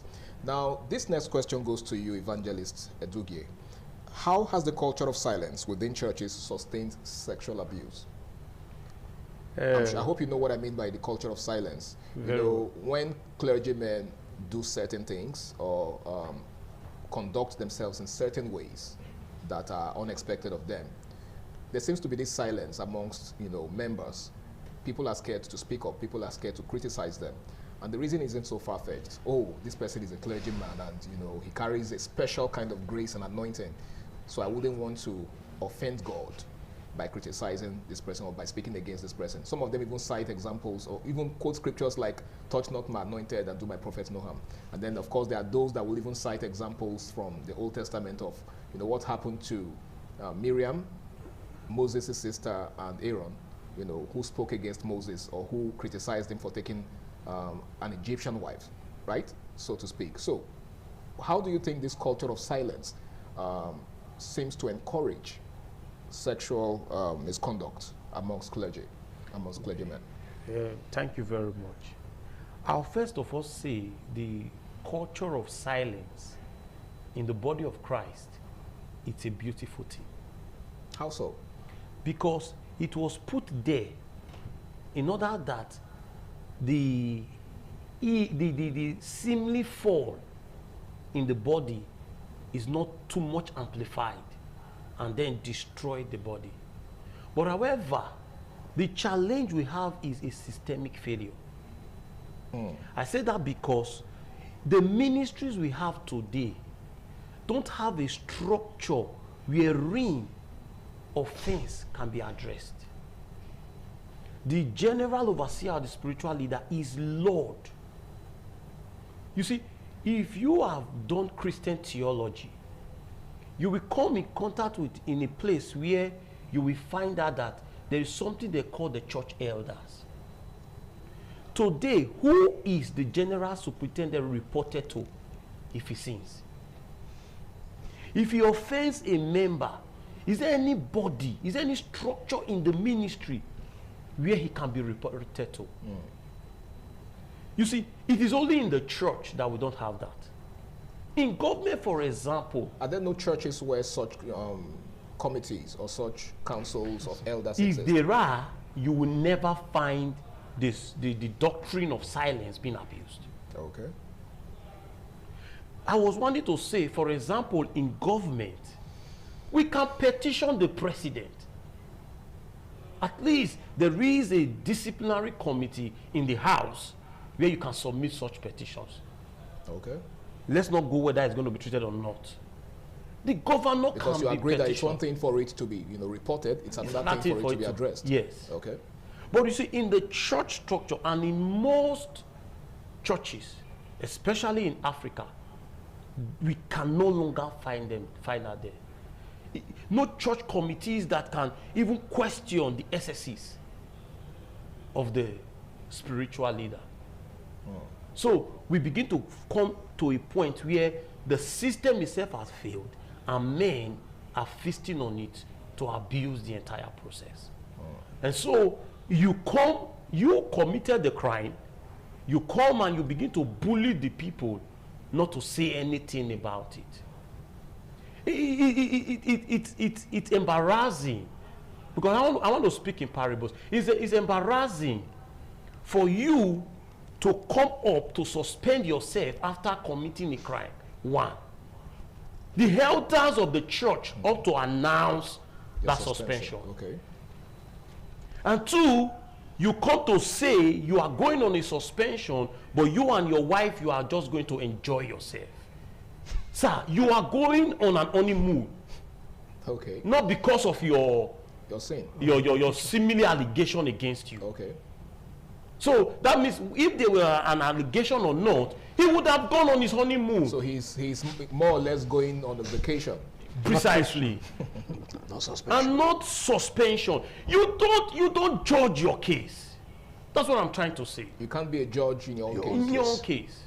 The elders of the church should have come up with the decision of the church, communicate it to the public.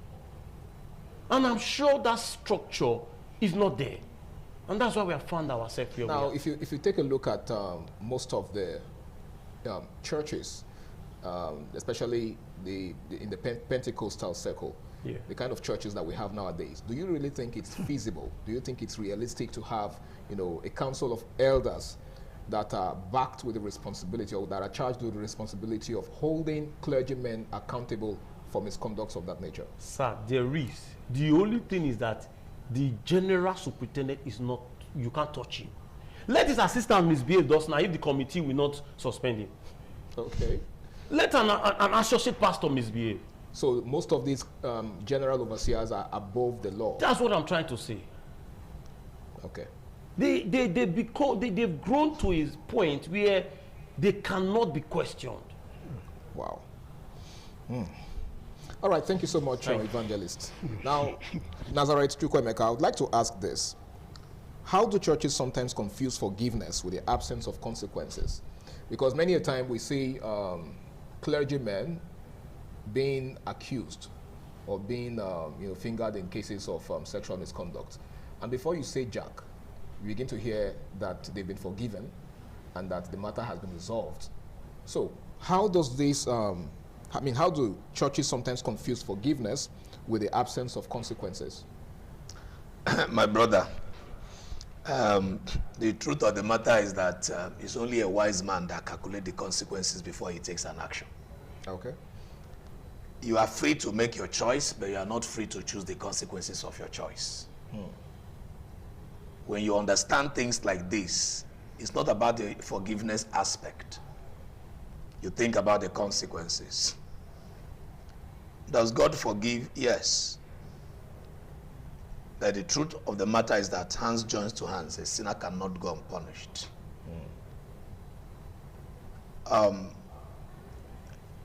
Let me digress a little, maybe mention this. A young lady I know very well was living one kind life like that, and the only girl of the family. But somehow he contracted one of these STDs, HIV/AIDS to be precise. So we are called upon to come and minister to her. And I remembered how she kept begging God to heal her, and she was going to serve her the rest of the life. Well, the forgiveness was clear, of course, the peace and all of that. But we lost her. We lost her, nevertheless. And out of anger, the kind of life she had lived before, the family just buried her like a chicken. The whole funeral, nothing. They just buried her and closed case. Did God forgive her? We know God did. In fact, some of the messages she gave to me, they're still in my house. The consequences, I have let people know, and you have to know this. And if you are not careful, those consequences can still get to your children. We have to be careful about that word called consequence. Forgiveness is established. We are forgiving you. Fine, established. But you see, consequences cannot be well, because the consequence has to do with principle of life. What you sow is what you reap. It's a principle, so he plays that anyhow, anywhere.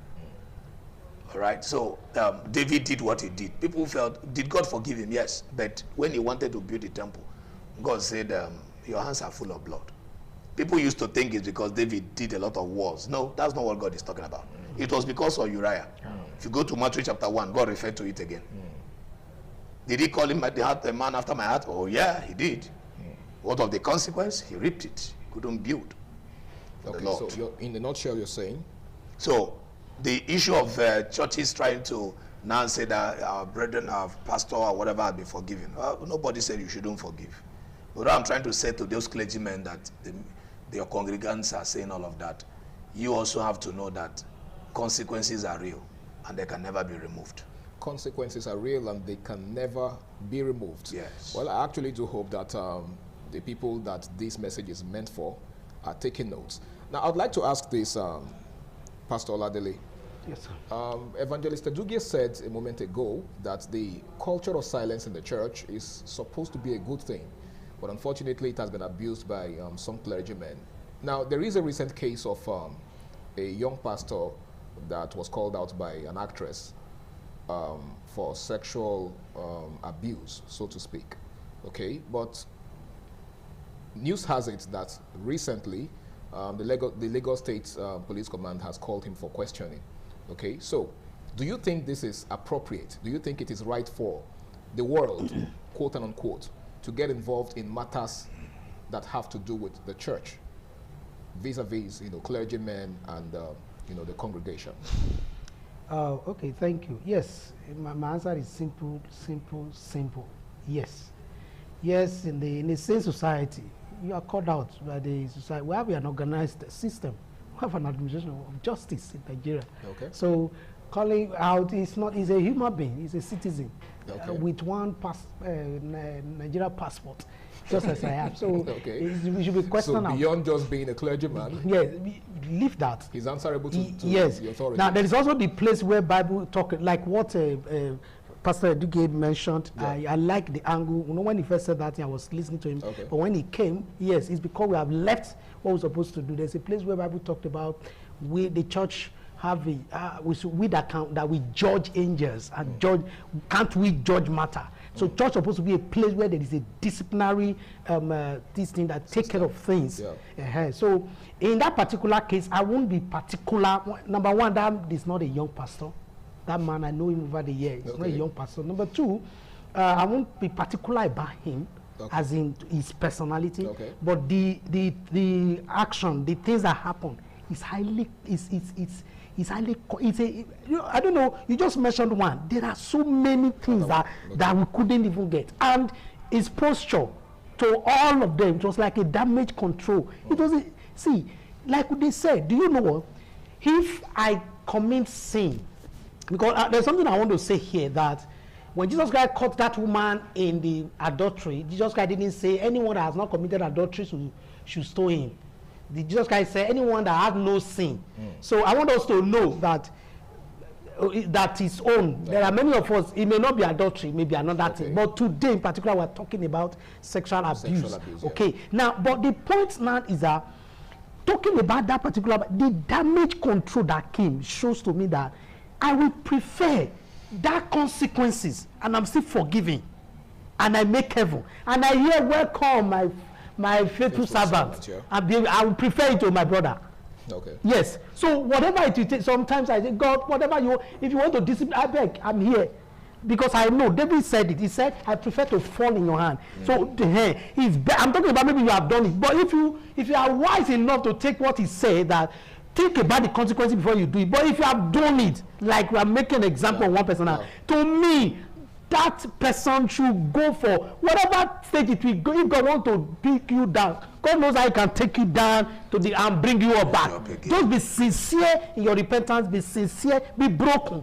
Not dilly-dallying and you are petting it. It's like you are correcting this on surface. You are trying to block this. Right. Another one. So hopefully we will take a more cursory look at the concept of acknowledgement. Yes. Because I think that's a major problem amongst a lot of clergymen. It's one thing for you to err. It's another thing for you to acknowledge that you have erred.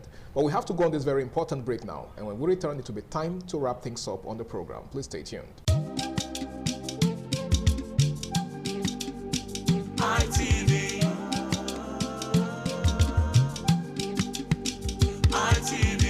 ITV, certainly the best. Yeah, welcome back.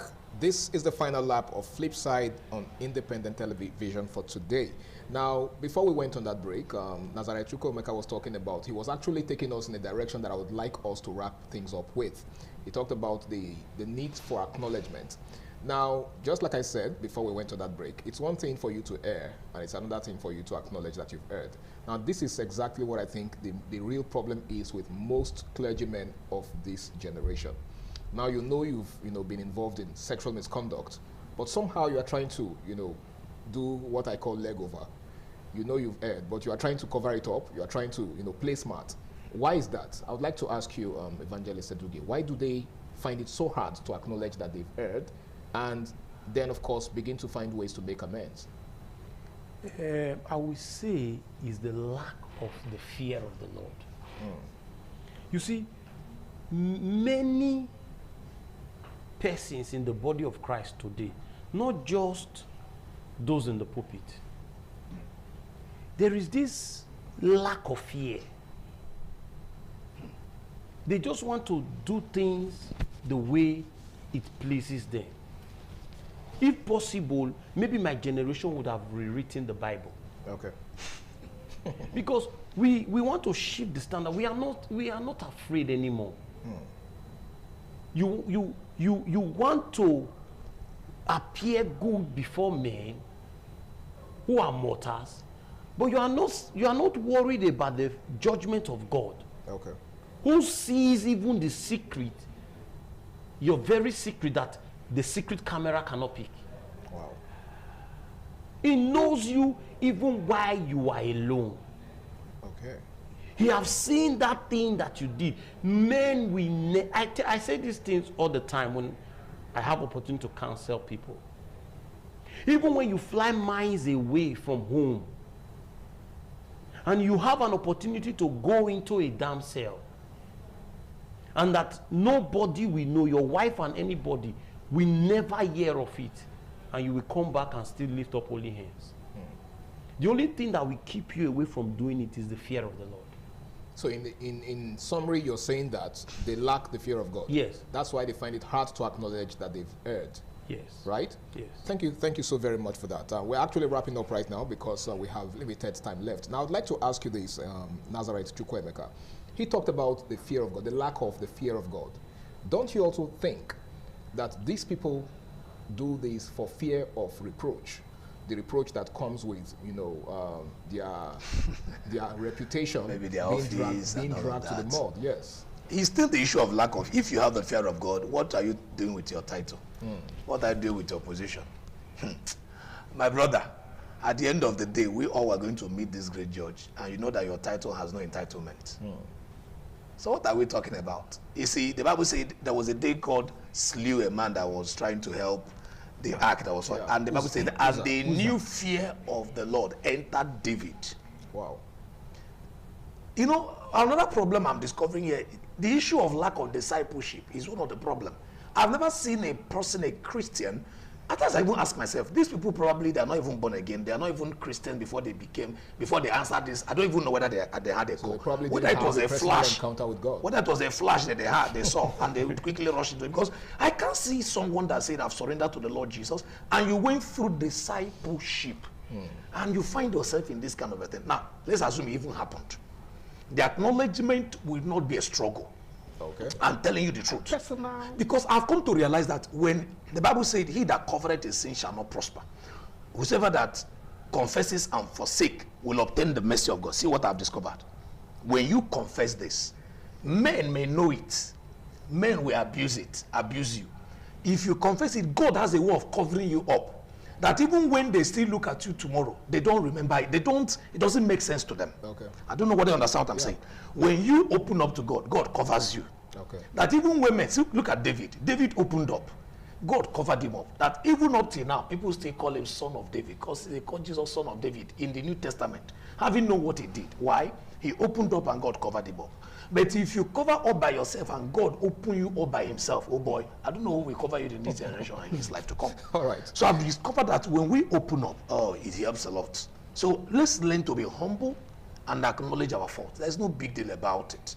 I lead the Student Christian Movement, SM of Nigeria. And then last year, around the middle, and there was a meeting they called. I didn't know I was the center of the meeting. Not that I committed anything morally, whatever. But there was something they brought out. They are talking about the way I've handled some issues in the course of the leadership. So when they raised all the whole thing, I just said, I didn't know I'm the main agenda of this meeting. I'm so sorry about the whole thing. I never knew I was going that direction. The whole thing doused immediately because soft reply, soft answer tones were rough. What I'm trying to say in essence is that don't try to, you are still a mortal. You can make mistakes. All right. Just acknowledge it, repent humbly, and you see how God will take you up from there. You'll be amazed that nobody will use that against you anymore. Awesome, awesome. Thank you very much. Now, Mr. Oladele. Yes, sir.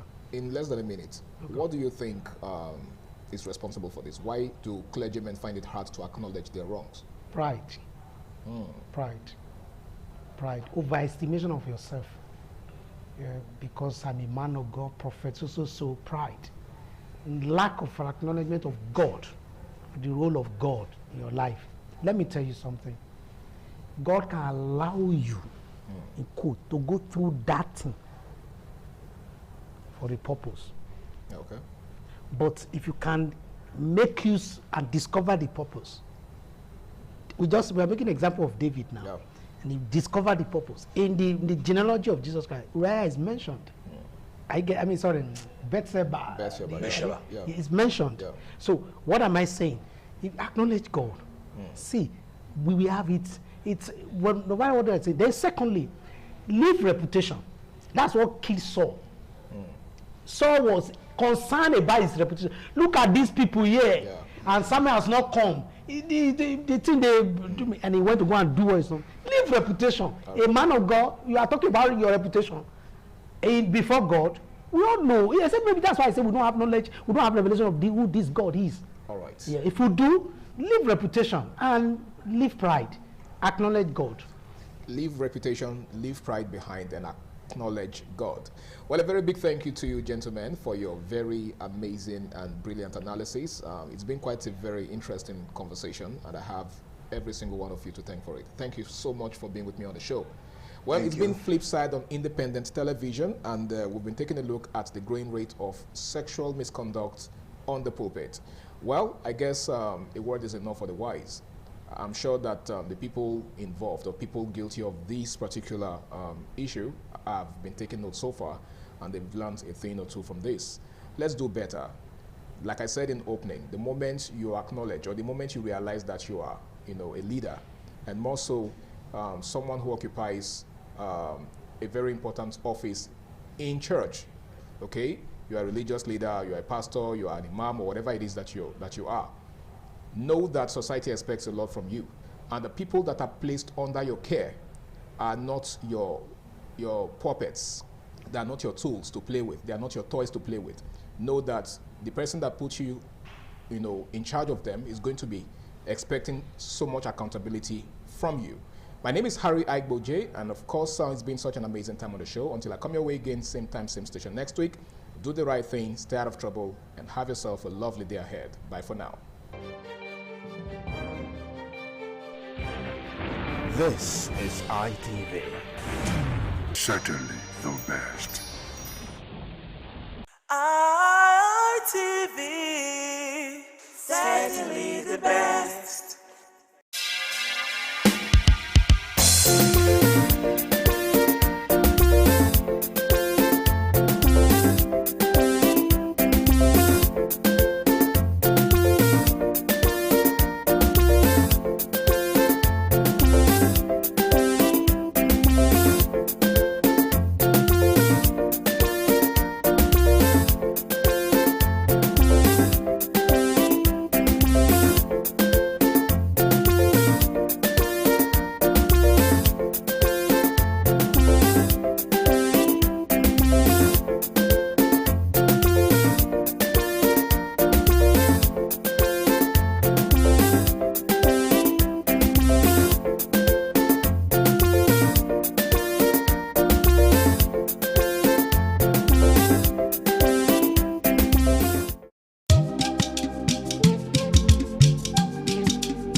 ITV, certainly the best.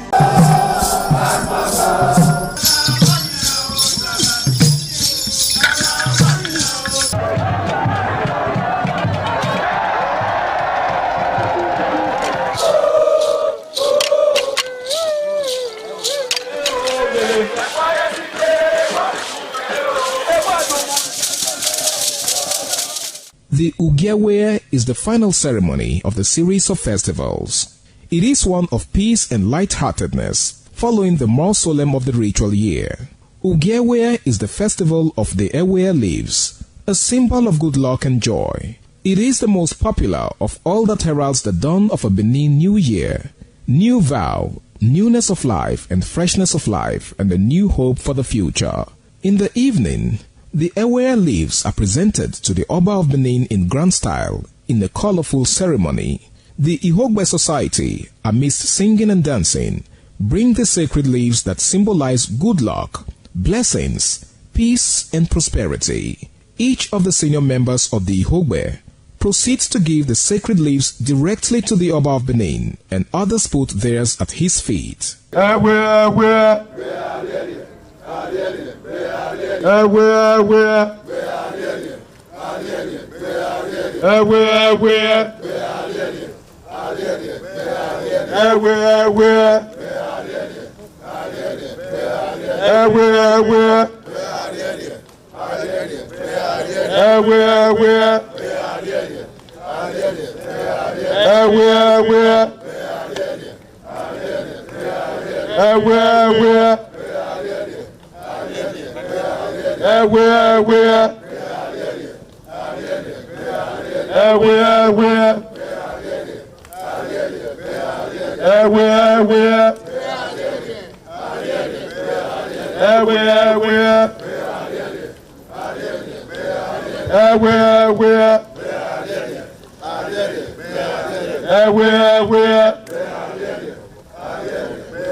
topic today on Woman to Woman is Safety Matters, Drive Like a Queen. And we have somebody here who is going to be discussing with us. She is a passionate road safety advocate and National Public Enlightenment Officer, head of Celebrity Special Marshals in Nigeria, as well as the founder and president of On the Highway Africa. She has been instrumental in promoting road safety awareness and advocating for responsible driving practices. Her dedication to saving lives on the road has earned her numerous awards, recognition, and respect in the industry. With her tireless efforts, she continues to inspire a culture of safety and responsibility among road users in Nigeria and beyond. Hence, she is with me on the program, Woman to Woman. Please join me as we make welcome Julie Chi Unwaha. Hello, Julie. Julie is actually joining us from Lagos. Hello, Julie. Hello, Adeso. How are you today? So happy to have you join us today on the program. So your resume is quite impressive and huge. Thank you for all you do on the road. Thank you so much. So today we want to talk about women on the road, how they can drive like queens. some of the things they can put into consideration while driving. Because when you see some women on the road, you feel very pity for them. And then you feel pity too for other road users. So my very first question to you this afternoon, Julie, is, are there anything special in a vehicle that is restricted to only the male? Or if there are other special features restricted to only women in a car? No, absolutely no, none. Okay. It's a gender-free. Okay. Okay, that's interesting. Okay, now that you have said that, I'd like to ask you this other one, because we want to enlighten women on the road. Sometimes the way we drive gives room to question the driver's license we're holding. Now, what are the top distractions women drivers face, and how can they avoid them? The top distractions that women drivers face on the road, and how they can avoid these distractions. Thank you very much, Adeshua, and I want to say a very big Happy New Year to all users. First and foremost, women drivers are expected to be the best drivers on the highway, but we find out that there's a lot engaging them when they are on wheels. First and foremost, one of the top distractions for women drivers are phone calls and notifications, especially the Gen Zs that want to be there always. Or they want to have their phones on, they want to be responding to every call they receive or notification, especially those on social media. So this is a bad habit, and I think I believe they should stop it, because they are constituting danger to both themselves and to other road users. Another thing that distracts women on the road is food. They want to eat something. They are grabbing something, grabbing a drink, grabbing something to eat. This is also a no-no when you are on the steering. When you're on the steering, you need total concentration, because you are not driving only for yourself, you're also driving for the other road user. So you are expected to be very articulate at what you are doing, and also be concentrating. Most times you see women driving with their children. Children are also another source of distraction for women on the highway and on the roads too. They tend to be tending to their children while driving, and in the process anything can happen, you know. So that's another top distraction for women drivers. And something you won't even believe, women are applying makeup while driving. That's grooming. Trying to apply makeup, lipstick, eye pencils, trying to look stylish, trying to like put on their hair gears. All these are major distraction, because they have not finished making up at home and they are rushing to the venue of whatever appointment they have, and they tend to be doing the remaining one on while they are driving. This is a no-no. So, you know, another one is when you have women driving and they are conversing with their other passengers. It's also a no-no. These are some of the ways that top distraction for women.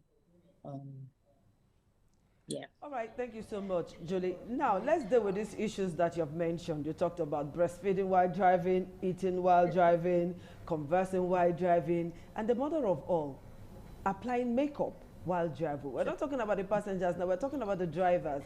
I've seen a couple of women try to look good while driving. You're driving, you're powdering your face, you're applying makeup, you're doing all of that. I see them a lot, okay? So how do we address these issues? What should be the best practice? A woman with a baby, your baby is crying, you need to breastfeed. That we know that, but must you breastfeed while you're driving? We have seen a couple of women like that, so many like that have lost count. They do that nearly every morning when they are rushing out or rushing to do school runs. So what should be the best practice when a woman is driving and you have the urge to make your face up, to breastfeed your child, to eat while you're driving, and you see that one of conversing, that parliament that is usually held inside a car, that one is crazy. So how do we address these issues?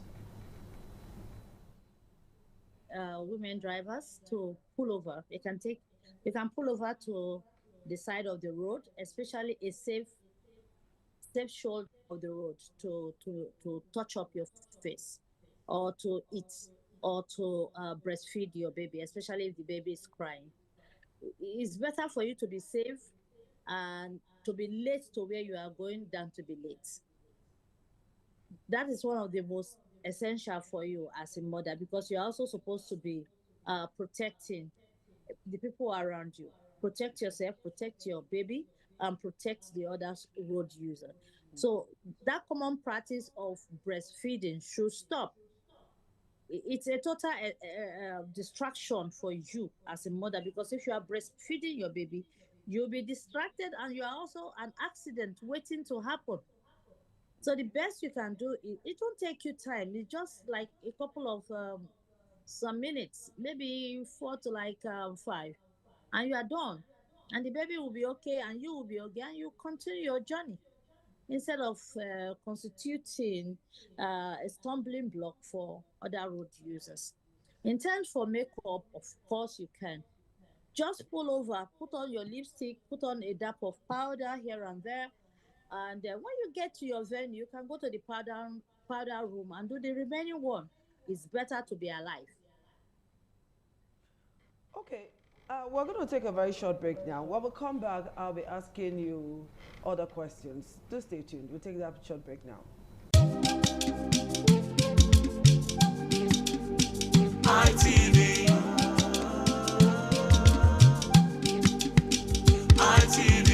ITV, certainly the best. All right, thank you very much for staying tuned to the program Woman to Woman on Independent Television. And we are talking with Julie Chi Nwoha, a passionate road safety advocate and National Public Enlightenment Officer and head of Celebrity Special Marshals in Nigeria, as well as the founder and president of On the Highway Africa. And she has done so much to save lives on the road. And she's joining us from Lagos State. Okay, Julie, let's talk about safety for the women now. The first one I want to talk about is the issue of harassment on the road. Several times, some men are not, honestly, they are not friendly on the road, particularly when a woman is driving a fine car. They will make bad comments about that woman. They will badmouth the woman. And trust women, we will want to reply. Most of us will want to reply. And that few seconds of taking your attention away from the road, something may just happen. Something usually happens. Either you hit the vehicle in front of you, or you hit the pavement, or you hit a pedestrian, or something will just happen to create gridlock on the road. So how can we deal with all of this harassment, insults, and whatever on the road, particularly from the other gender? That's more like a road rage. You know, trying to like have a fight on the road. When you are driving, expect anything, and you should, as a woman, be very tolerant of everyone on the highway, on the road, when you drive. So I would like to advise my fellow women when they drive that when you have such kind of distraction, you do all you can to make sure that you control yourself. It has to do with control. It has to do with you being able to hold your grievance or anything that can distract you while you are driving, because you have a focus, and the focus is the destination of where you are going to. You don't look at any other one. It's even a distraction to your destination. So whenever you have such kind of road rage, what you do is to make sure that you appease the other fellow, no matter who is right or who is wrong. The bottom line is that you keep peace and allow peace to reign. Even when they bat your car. There was a particular time I just picked up a brand new vehicle from one of the automotive dealers in Lagos. We were just driving out right outside of that gate. A man bashed the vehicle, brand new, tear over. We were just driving out. The vehicle doesn't even have a number yet. We were yet to fix a number. And he bashed us. I looked at the man and I was like, what happened? He looked dejected, and from all indication, he was like very unhappy. I came down from the vehicle and asked him, what was the problem? Why did you do this? he started apologizing, and in the long run, I found out that he was a senior lecturer in one of the top universities in Nigeria, and he was having a bad day. Some people bring their bad days to the road. And such kind of bad days, and you're not supposed to be on the wheels at all. So I had to like, okay, where do we go from here? What do we do? Do you know he didn't even have the money to fix that vehicle? So that brings me to the issue of insurance. Wow. We have to like bring in insurance into such kind of matter, so that when there is a bash between two vehicles, you exchange your insurance, the policy, and then you could be taken care of, so that we'll not have someone as old as your grandfather lying down and begging you, and you will be looking at all that road user will be looking at you like, you are very wicked. This old man begging you, lying down. But begging me and lying down will not fix the vehicle. So insurance will help us fix the vehicle. And I tell you, we shouldn't bring our rage or our anger to the road. That will create a lot of chaos. And that brings me to another question. Bringing anger to the road, you're fatigued, you're tired. There are some women, even when they are tired, they still want to drive. I don't know if it's a testosterone thing or the stubbornness in us. You're tired. You have not slept. You didn't have a good night's rest. Yet you put your vehicle on the road to drive. And when anything happens, you direct your problem to village people. So how do we deal with this? That's fatigue. Fatigue can significantly impair driving ability. You take a break, stay hydrated, and get enough rest to stay alert. You take water, go to a nearby, maybe a store or a supermarket, take walk for some few minutes, and then regain your energy, and then prioritize your life. Your life is very important to you. As a woman, as a man, as anyone that is standing behind the wheels on the highway, it is very necessary and very important that you put your life first, because it is when you are alive that you can drive. Woman to woman, I'm not trying to draw you back, but I want to look at the position of the law. A woman who is driving and breastfeeding at the same time, driving with a child on her laps. It's not as if men don't do it, they do it. I see a lot of men who do that, but I'm particularly concerned about the women, because sometimes we may not be that fast to react to situation, because of that fear, that shock and all of that. Once an accident happens, the first thing a woman does is to scream, like those of you in Lagos, Mogbe, that kind of a thing, and those of us in Benin here, So maybe because a woman will not be able to react very fast, those that carry babies on their lap, those who breastfeed, those who eat, in a bid to pick something from where you kept your food, just that few minutes of taking your eyes off the road, anything stupid can just happen. What is the position of the law on this issue? You are not expected, the law stated it clearly, you are not expected to eat or drink or be distracted on the road while you are driving. Driving needs a focus. It needs concentration. And if you are found eating or breastfeeding your baby while you are driving, it is punishable under the law.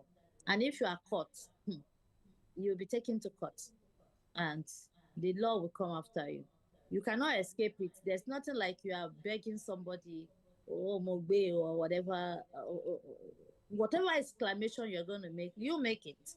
But after your exclamation, you will still be taken to court for interrogation, and the law is going to come after you, and you will be either fined or, depending on the weight of what has happened, you may be going to prison for it. But unfortunately, women still do it.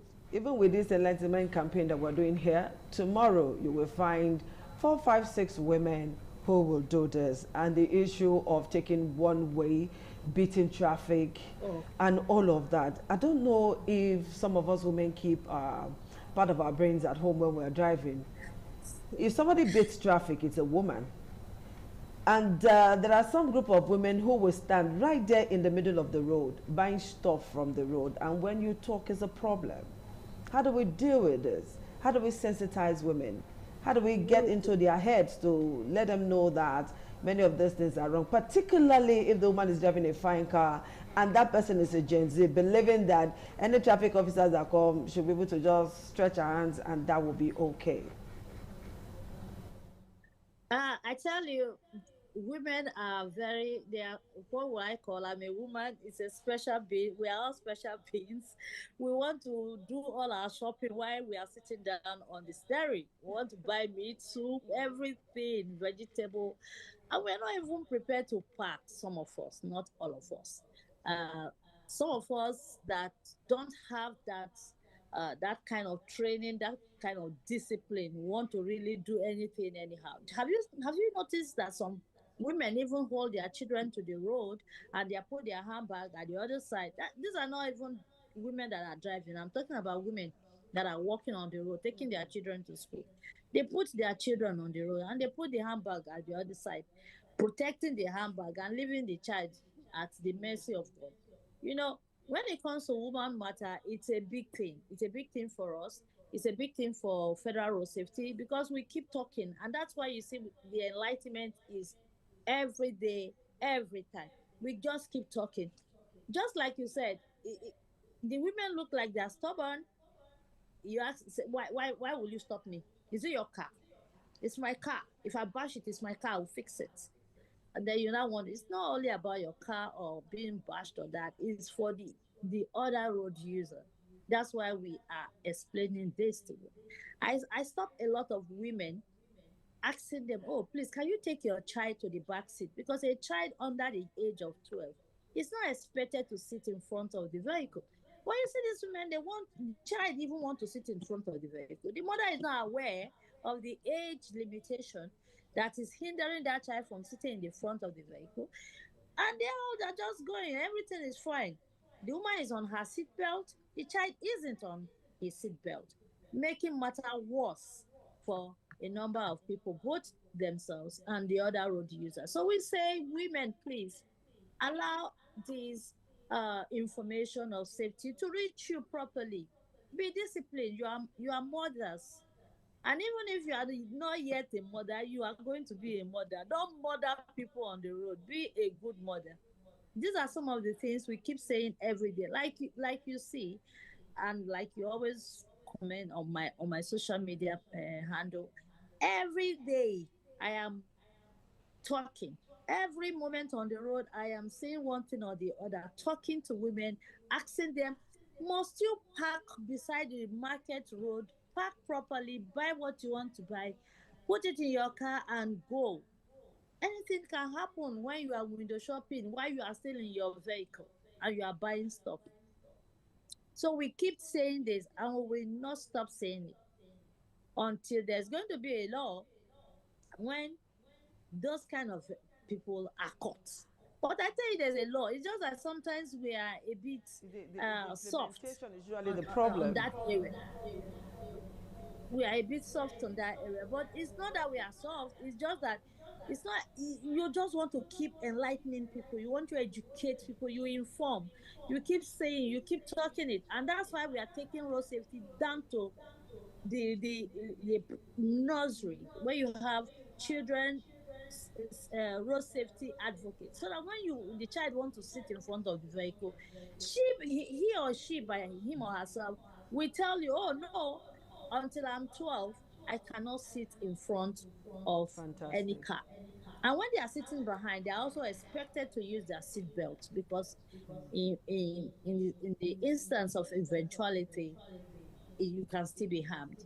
So it's always very necessary and very important for you as a road user, as a motorist, as a driver, whether you're a woman or a man, the vehicle doesn't know. You just know that someone is driving. And the way you drive that vehicle is whether the vehicle will take you home or take you home. You know what I mean? Okay, yeah, I do. Just before we go, Julie, let me ask you this last question before we leave, because our time is really up.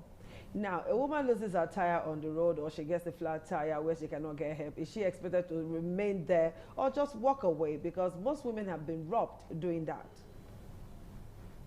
A smart woman will know how to fix a tire. First and foremost, once you are prepared to drive a car, please learn how to fix a tire. If you cannot fix a tire, then make sure you have you check your vehicle every morning. It's very good. It's very, very essential for you to check your vehicle every day. Although the vehicle can develop a fault, but try and see that you are in a safe place. Make a call quickly for you to have a help. Not the one your car will break down and all you do is park your car and you walk away expecting your husband to come and pick it or the mechanic. No, it is for you to look for available help immediately. Put on your seat caution, which is very important for you to have. Put a seat caution there, make a call, look around if you are going to find a organizer around there and call the organizer. In 30 seconds, what's your parting word for the woman? For the woman, I will keep saying, and I will continue to say to everyone that road safety is everybody's business. Okay, thank you so much, Julie, for joining us on the program, Woman to Woman. We hope to do this again someday. Why not? Thank you. Okay, you're welcome. All right, women, this is it for today. If you must drive, drive like a queen. Stay alive and keep other people alive. Be a mother, not a murderer. We'll see you again next week. Bye-bye.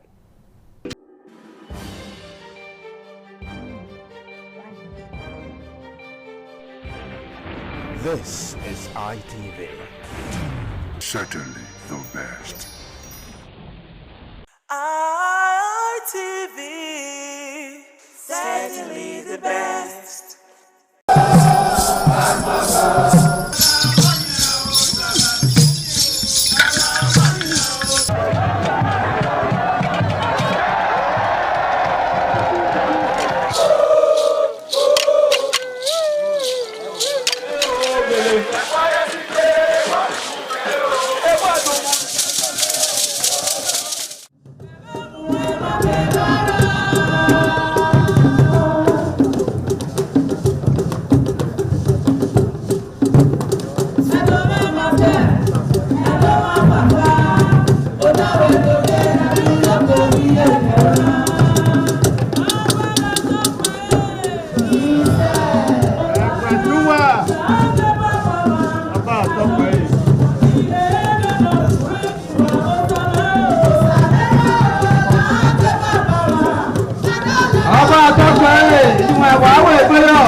Ọba àtọ́pẹ́.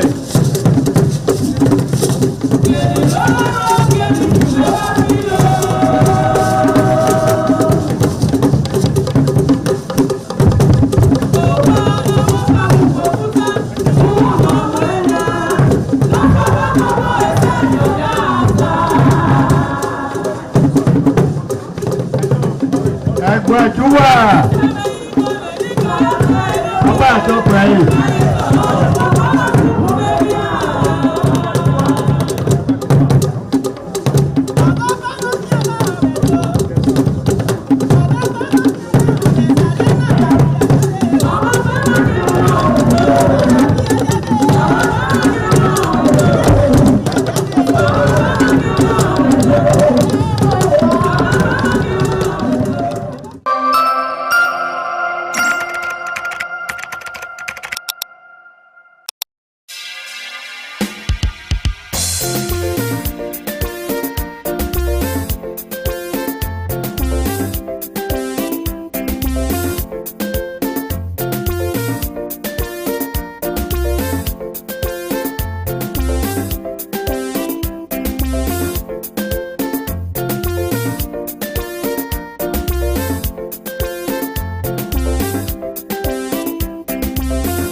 ITV, certainly the best.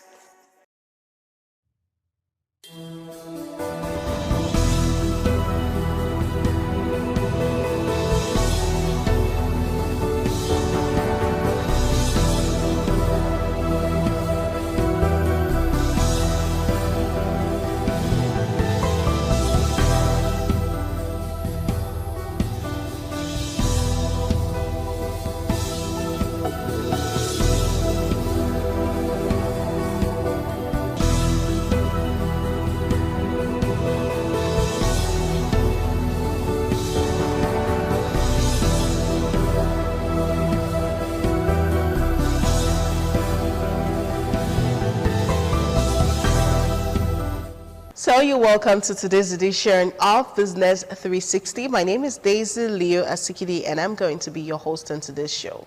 Yes, we're not going around the globe, but we'll bring you an important information that is very crucial to everyone around the world, especially those who trade crypto. But for now, let's take it home and let's talk about the Nigerian exchange, the stock market. So the Nigerian exchange, NGX, booked 180 billion naira daily gain on Friday, November 28, the last trading day in November 2025. Now, the gains were largely driven by gains recorded in the consumer goods sector, which dominated with a 0.57% gain, supported by banking, 0.25%, and industrial goods. However, month-on-month basis, the market recorded its worst monthly decline as the value of traded equities fell to 6.55 trillion naira in market capitalization, which closed at 91.29 trillion naira as against 97.82 trillion naira at the beginning of the month. This indicates a very sharp decline of 6.7%, and that's the worst monthly losses we've recorded this year. The all-share index also fell by an equal percentage to close at 143,520.53 points, and that's down from 154,126.46 points that were recorded at the beginning of the month. But however, the market recorded impressive gains on Friday when we consider it on a daily basis.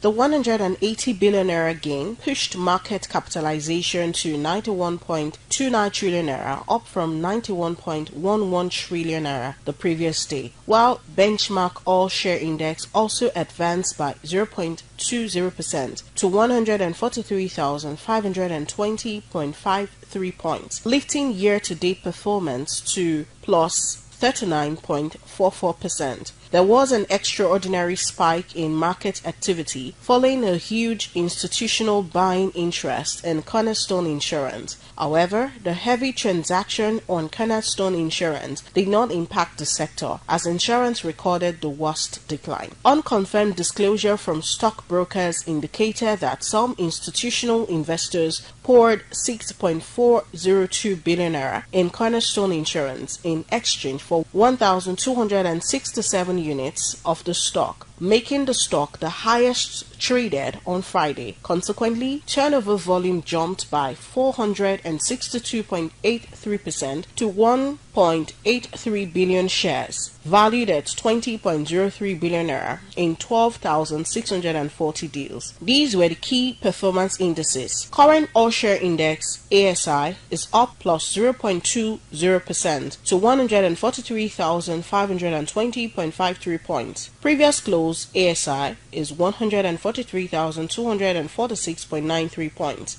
Market capitalization up plus 0.20% to 91.29 trillion naira. Year-to-date change is plus 39.44% year-to-date. Volume up plus 462.83% to 1.83 billion shares. Value up plus 53.49% to 20.03 billion naira. Deals up plus 12.64% to 20,645 deals. For the top gainers, Ikeja Hotel up plus 10% to 30 naira 25 kobo. NGX Group up plus 9.98% to 56 naira 20 kobo.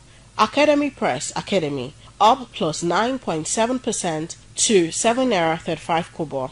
Omatech up plus 9.35% to 1 naira 17 kobo. Cadbury Nigeria Cadbury up plus 8.63% to 57 naira 90 kobo. The top losers are Abbey Building Society down minus 10% to 5 naira 85 kobo. Mayor down minus 9.97% to 13 naira 10 kobo. Sunu Assurances down minus 9.89% to 3 naira 92 kobo. Minus Sovereign Trust down minus 9.09% to 2 naira 70 kobo. Link Assurance down minus 8.02% to 1 naira 72 kobo. And outer sectoral performances. Consumer goods went up plus 0.57%. Banking went up plus 0.25%. Industry goods went up plus 0.13%. Commodity 0.00%. It remained unchanged. Oil and gas went down minus 0.19%. Insurance went down minus 2.29%.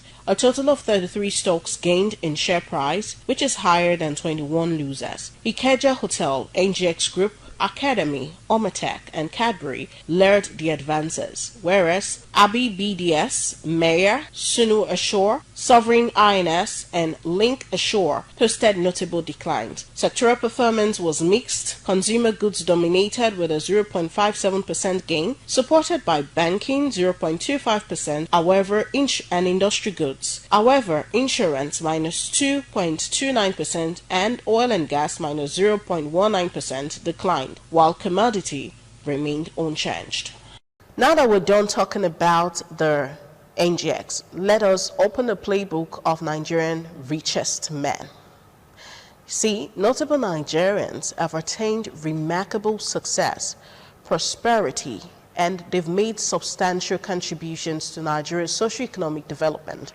According to Enli and Partners, Nigeria has 8,200 high net worth individuals, and they are worth at least $1 million, despite this naira devaluation.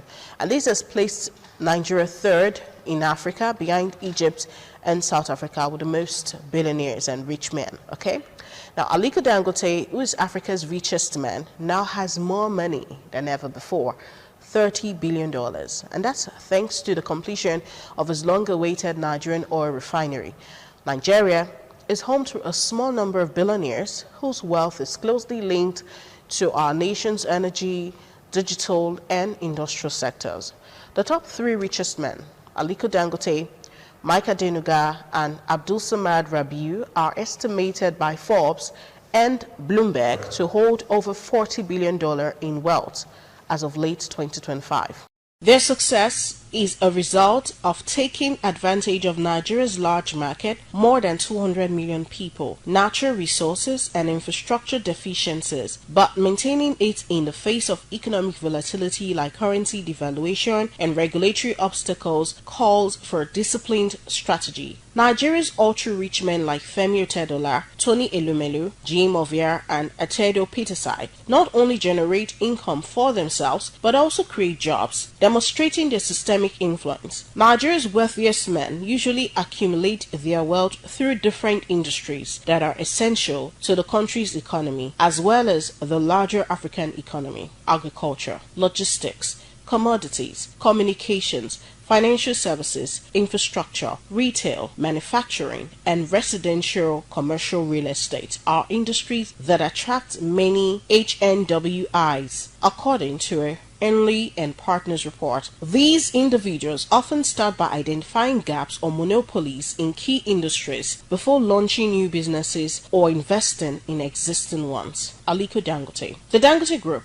his conglomerate, is heavily exposed to the Nigerian stock market. He owns a significant stake in several publicly traded businesses. For example, he owns roughly 90% of Dangote Cement, the largest cement manufacturer in Africa. This enormous stake has a big impact on his standing in Nigeria's main market. He also owns sizable shares in Dangote Sugar, Nascon, Allied PLC and Jazz Bank. According to recent reports, his holdings in Jazz Bank have significantly increased. Tony Elumelu is well known in the stock market due to his substantial holdings in United Bank, Transcorp Hotel, Transcorp Power, African Prudential and United Capital. Abdul Samad Rabiu is the founder of Boa Group, which includes one of Nigeria's biggest cement producers, Boa Cement. He is one of the major investors on the NGX due to his stock in Boa Cement alone. What are their tactics? Diversification. They frequently diversify into several systemic industries to lower risk and increase influence. The wealthiest men in Nigeria own substantial shares in Nigerian Stock Exchange, which reflects their wealth as well as the market presence of their business. Local market dominance. They want to control a sizable share of the local market before eyeing the regional or global market. This tactic leverages the enormous size and potential of the Nigerian market. Infrastructural investment, investing in infrastructure such as supply chain, energy, utilities and cement is essential for national development because it allows them to transfer inflationary pressure. Number 3. Strategic acquisitions and mergers. Purchasing rivals or merging with them to obtain technology or market share. They also use government contracts and relations. Although not specifically mentioned as a source of wealth, having positive relations with government agencies frequently ensures a favorable business environment. Another thing they do is innovation. The introduction of new techniques or technologies such as Dangote's drive to build Africa's largest oil refinery to satisfy local demand and pursue exports. The accumulation of wealth by Nigeria's ultra-rich men is the result of a combination of political connections, strategic business choices, entrepreneurial spirit, and occasionally initial funding from personal savings or family businesses, starting in one industry and then branching out horizontally into related or completely different industries is a common feature of these success stories. These men demonstrate that remaining wealthy in Nigeria entails being vital to the country's economy. How?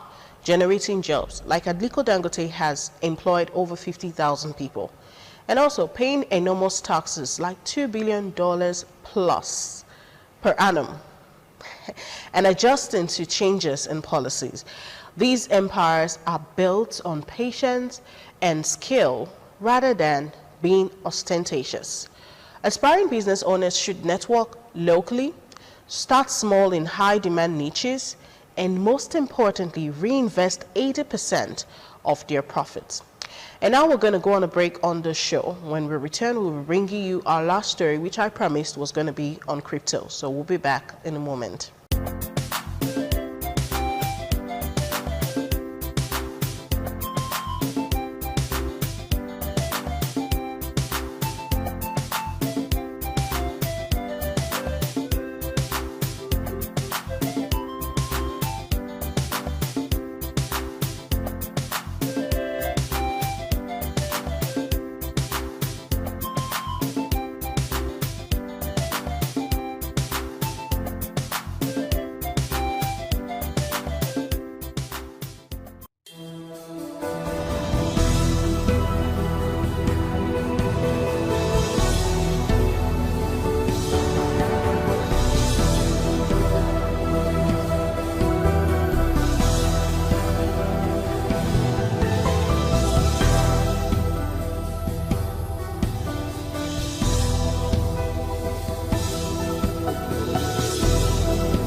Thanks a lot for staying tuned. This is still Business 360, and I'm your host, Daisy Leo Asikili. So let's talk crypto. Bitcoin fell as much as 6% on Monday to below $86,000.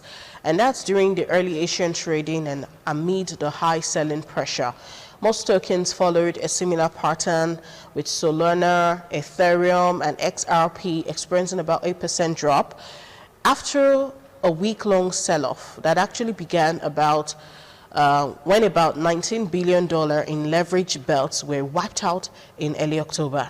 And that was just days after Bitcoin hit an all-time high of 126,251. Well, the cryptocurrency market remains fragile. The Pioneer crypto lost 16.7% of its value in November, but it recovered last week and surpassed $90,000 amid reduced selling pressure. 216,942 traders were liquidated in the past 24 hours. The total liquidations came in at $638.83 million. The main concerns are the lack of deep buyers and minimal inflows into Bitcoin exchange-traded funds. We expect the structural challenges to persist this month. The next key support level for Bitcoin is $80,000. Strategy CEO Fun Lee said on a podcast that Bitcoin could be sold if its MNAV, a ratio of enterprise value to Bitcoin holdings, became negative. Investors were digesting these remarks on Monday. The world's largest stablecoin, USDT, was downgraded to its lowest rating by S&P Global Ratings last week, warning that a decline in Bitcoin's value could leave the token under-collateralized until further notice. One of the main reasons Bitcoin's prices remain stagnant is the lack of new capital flowing into exchange-traded funds, ETFs. For the week ending November 28, Bitcoin's ETF only grew by $70 million in net assets. This is a small figure compared to the huge amounts received during the early stages of institutional adoption. Inflows into Bitcoin ETFs reached $220 million during Thanksgiving week and $312 million into Ether's ETFs. But this is just a minor uptick. Actions by corporate Bitcoin holders are more concerning. None of the major companies holding Bitcoin as treasury reserve has increased their purchases in the past 2 weeks. One of the largest commercial buyer, Strategy, boosted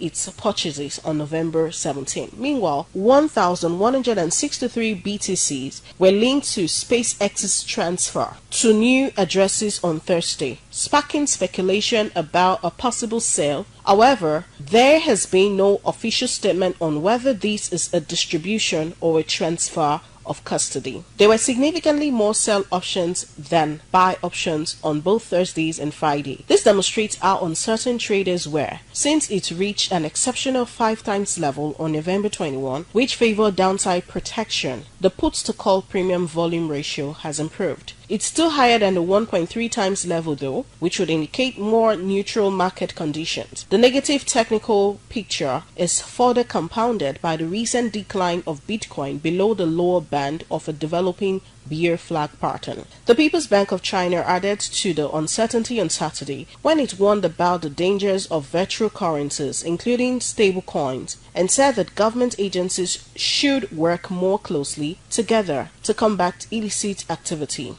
The upcoming week is expected to provide important glimpse of U.S. economic momentum, as expectations regarding whether the Federal Reserve will continue to lower interest rates are likely to be shaped by the data.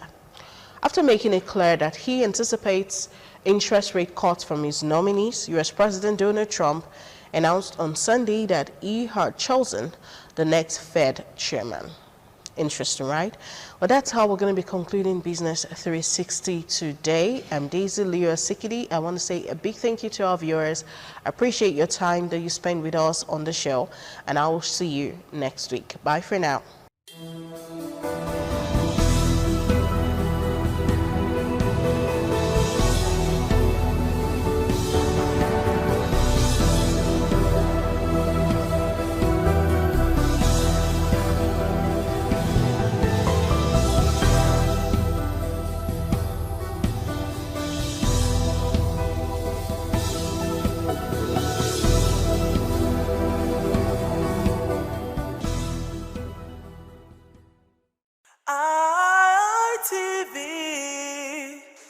certainly the best.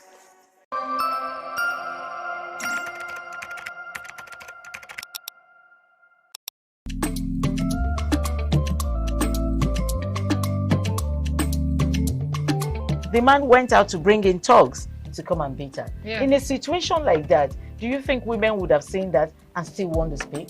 Really, we're talking That's about. what I said. So that's- when they bullied her, Yeah. now, if she's not bold enough, she will shut up. What is your advice for girls out there that are so desperate to be married? We women, we have to be really intentional about our parenting.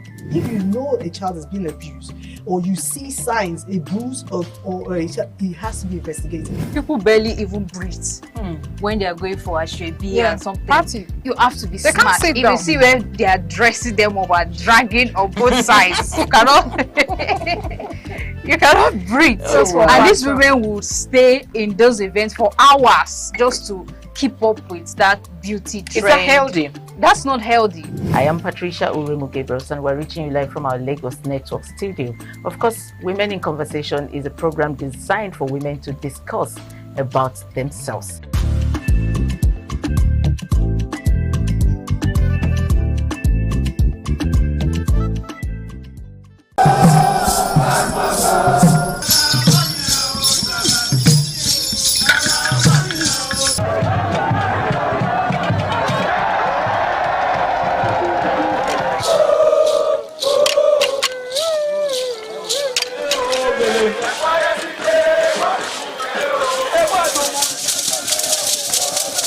The Ekoko masquerades from Ute village, whose cult is connected with Obaeware and his mother, Elere, appear on this occasion to bless the Oba. Ekoko is a ritual masquerade that dances to please the guests and the Oba.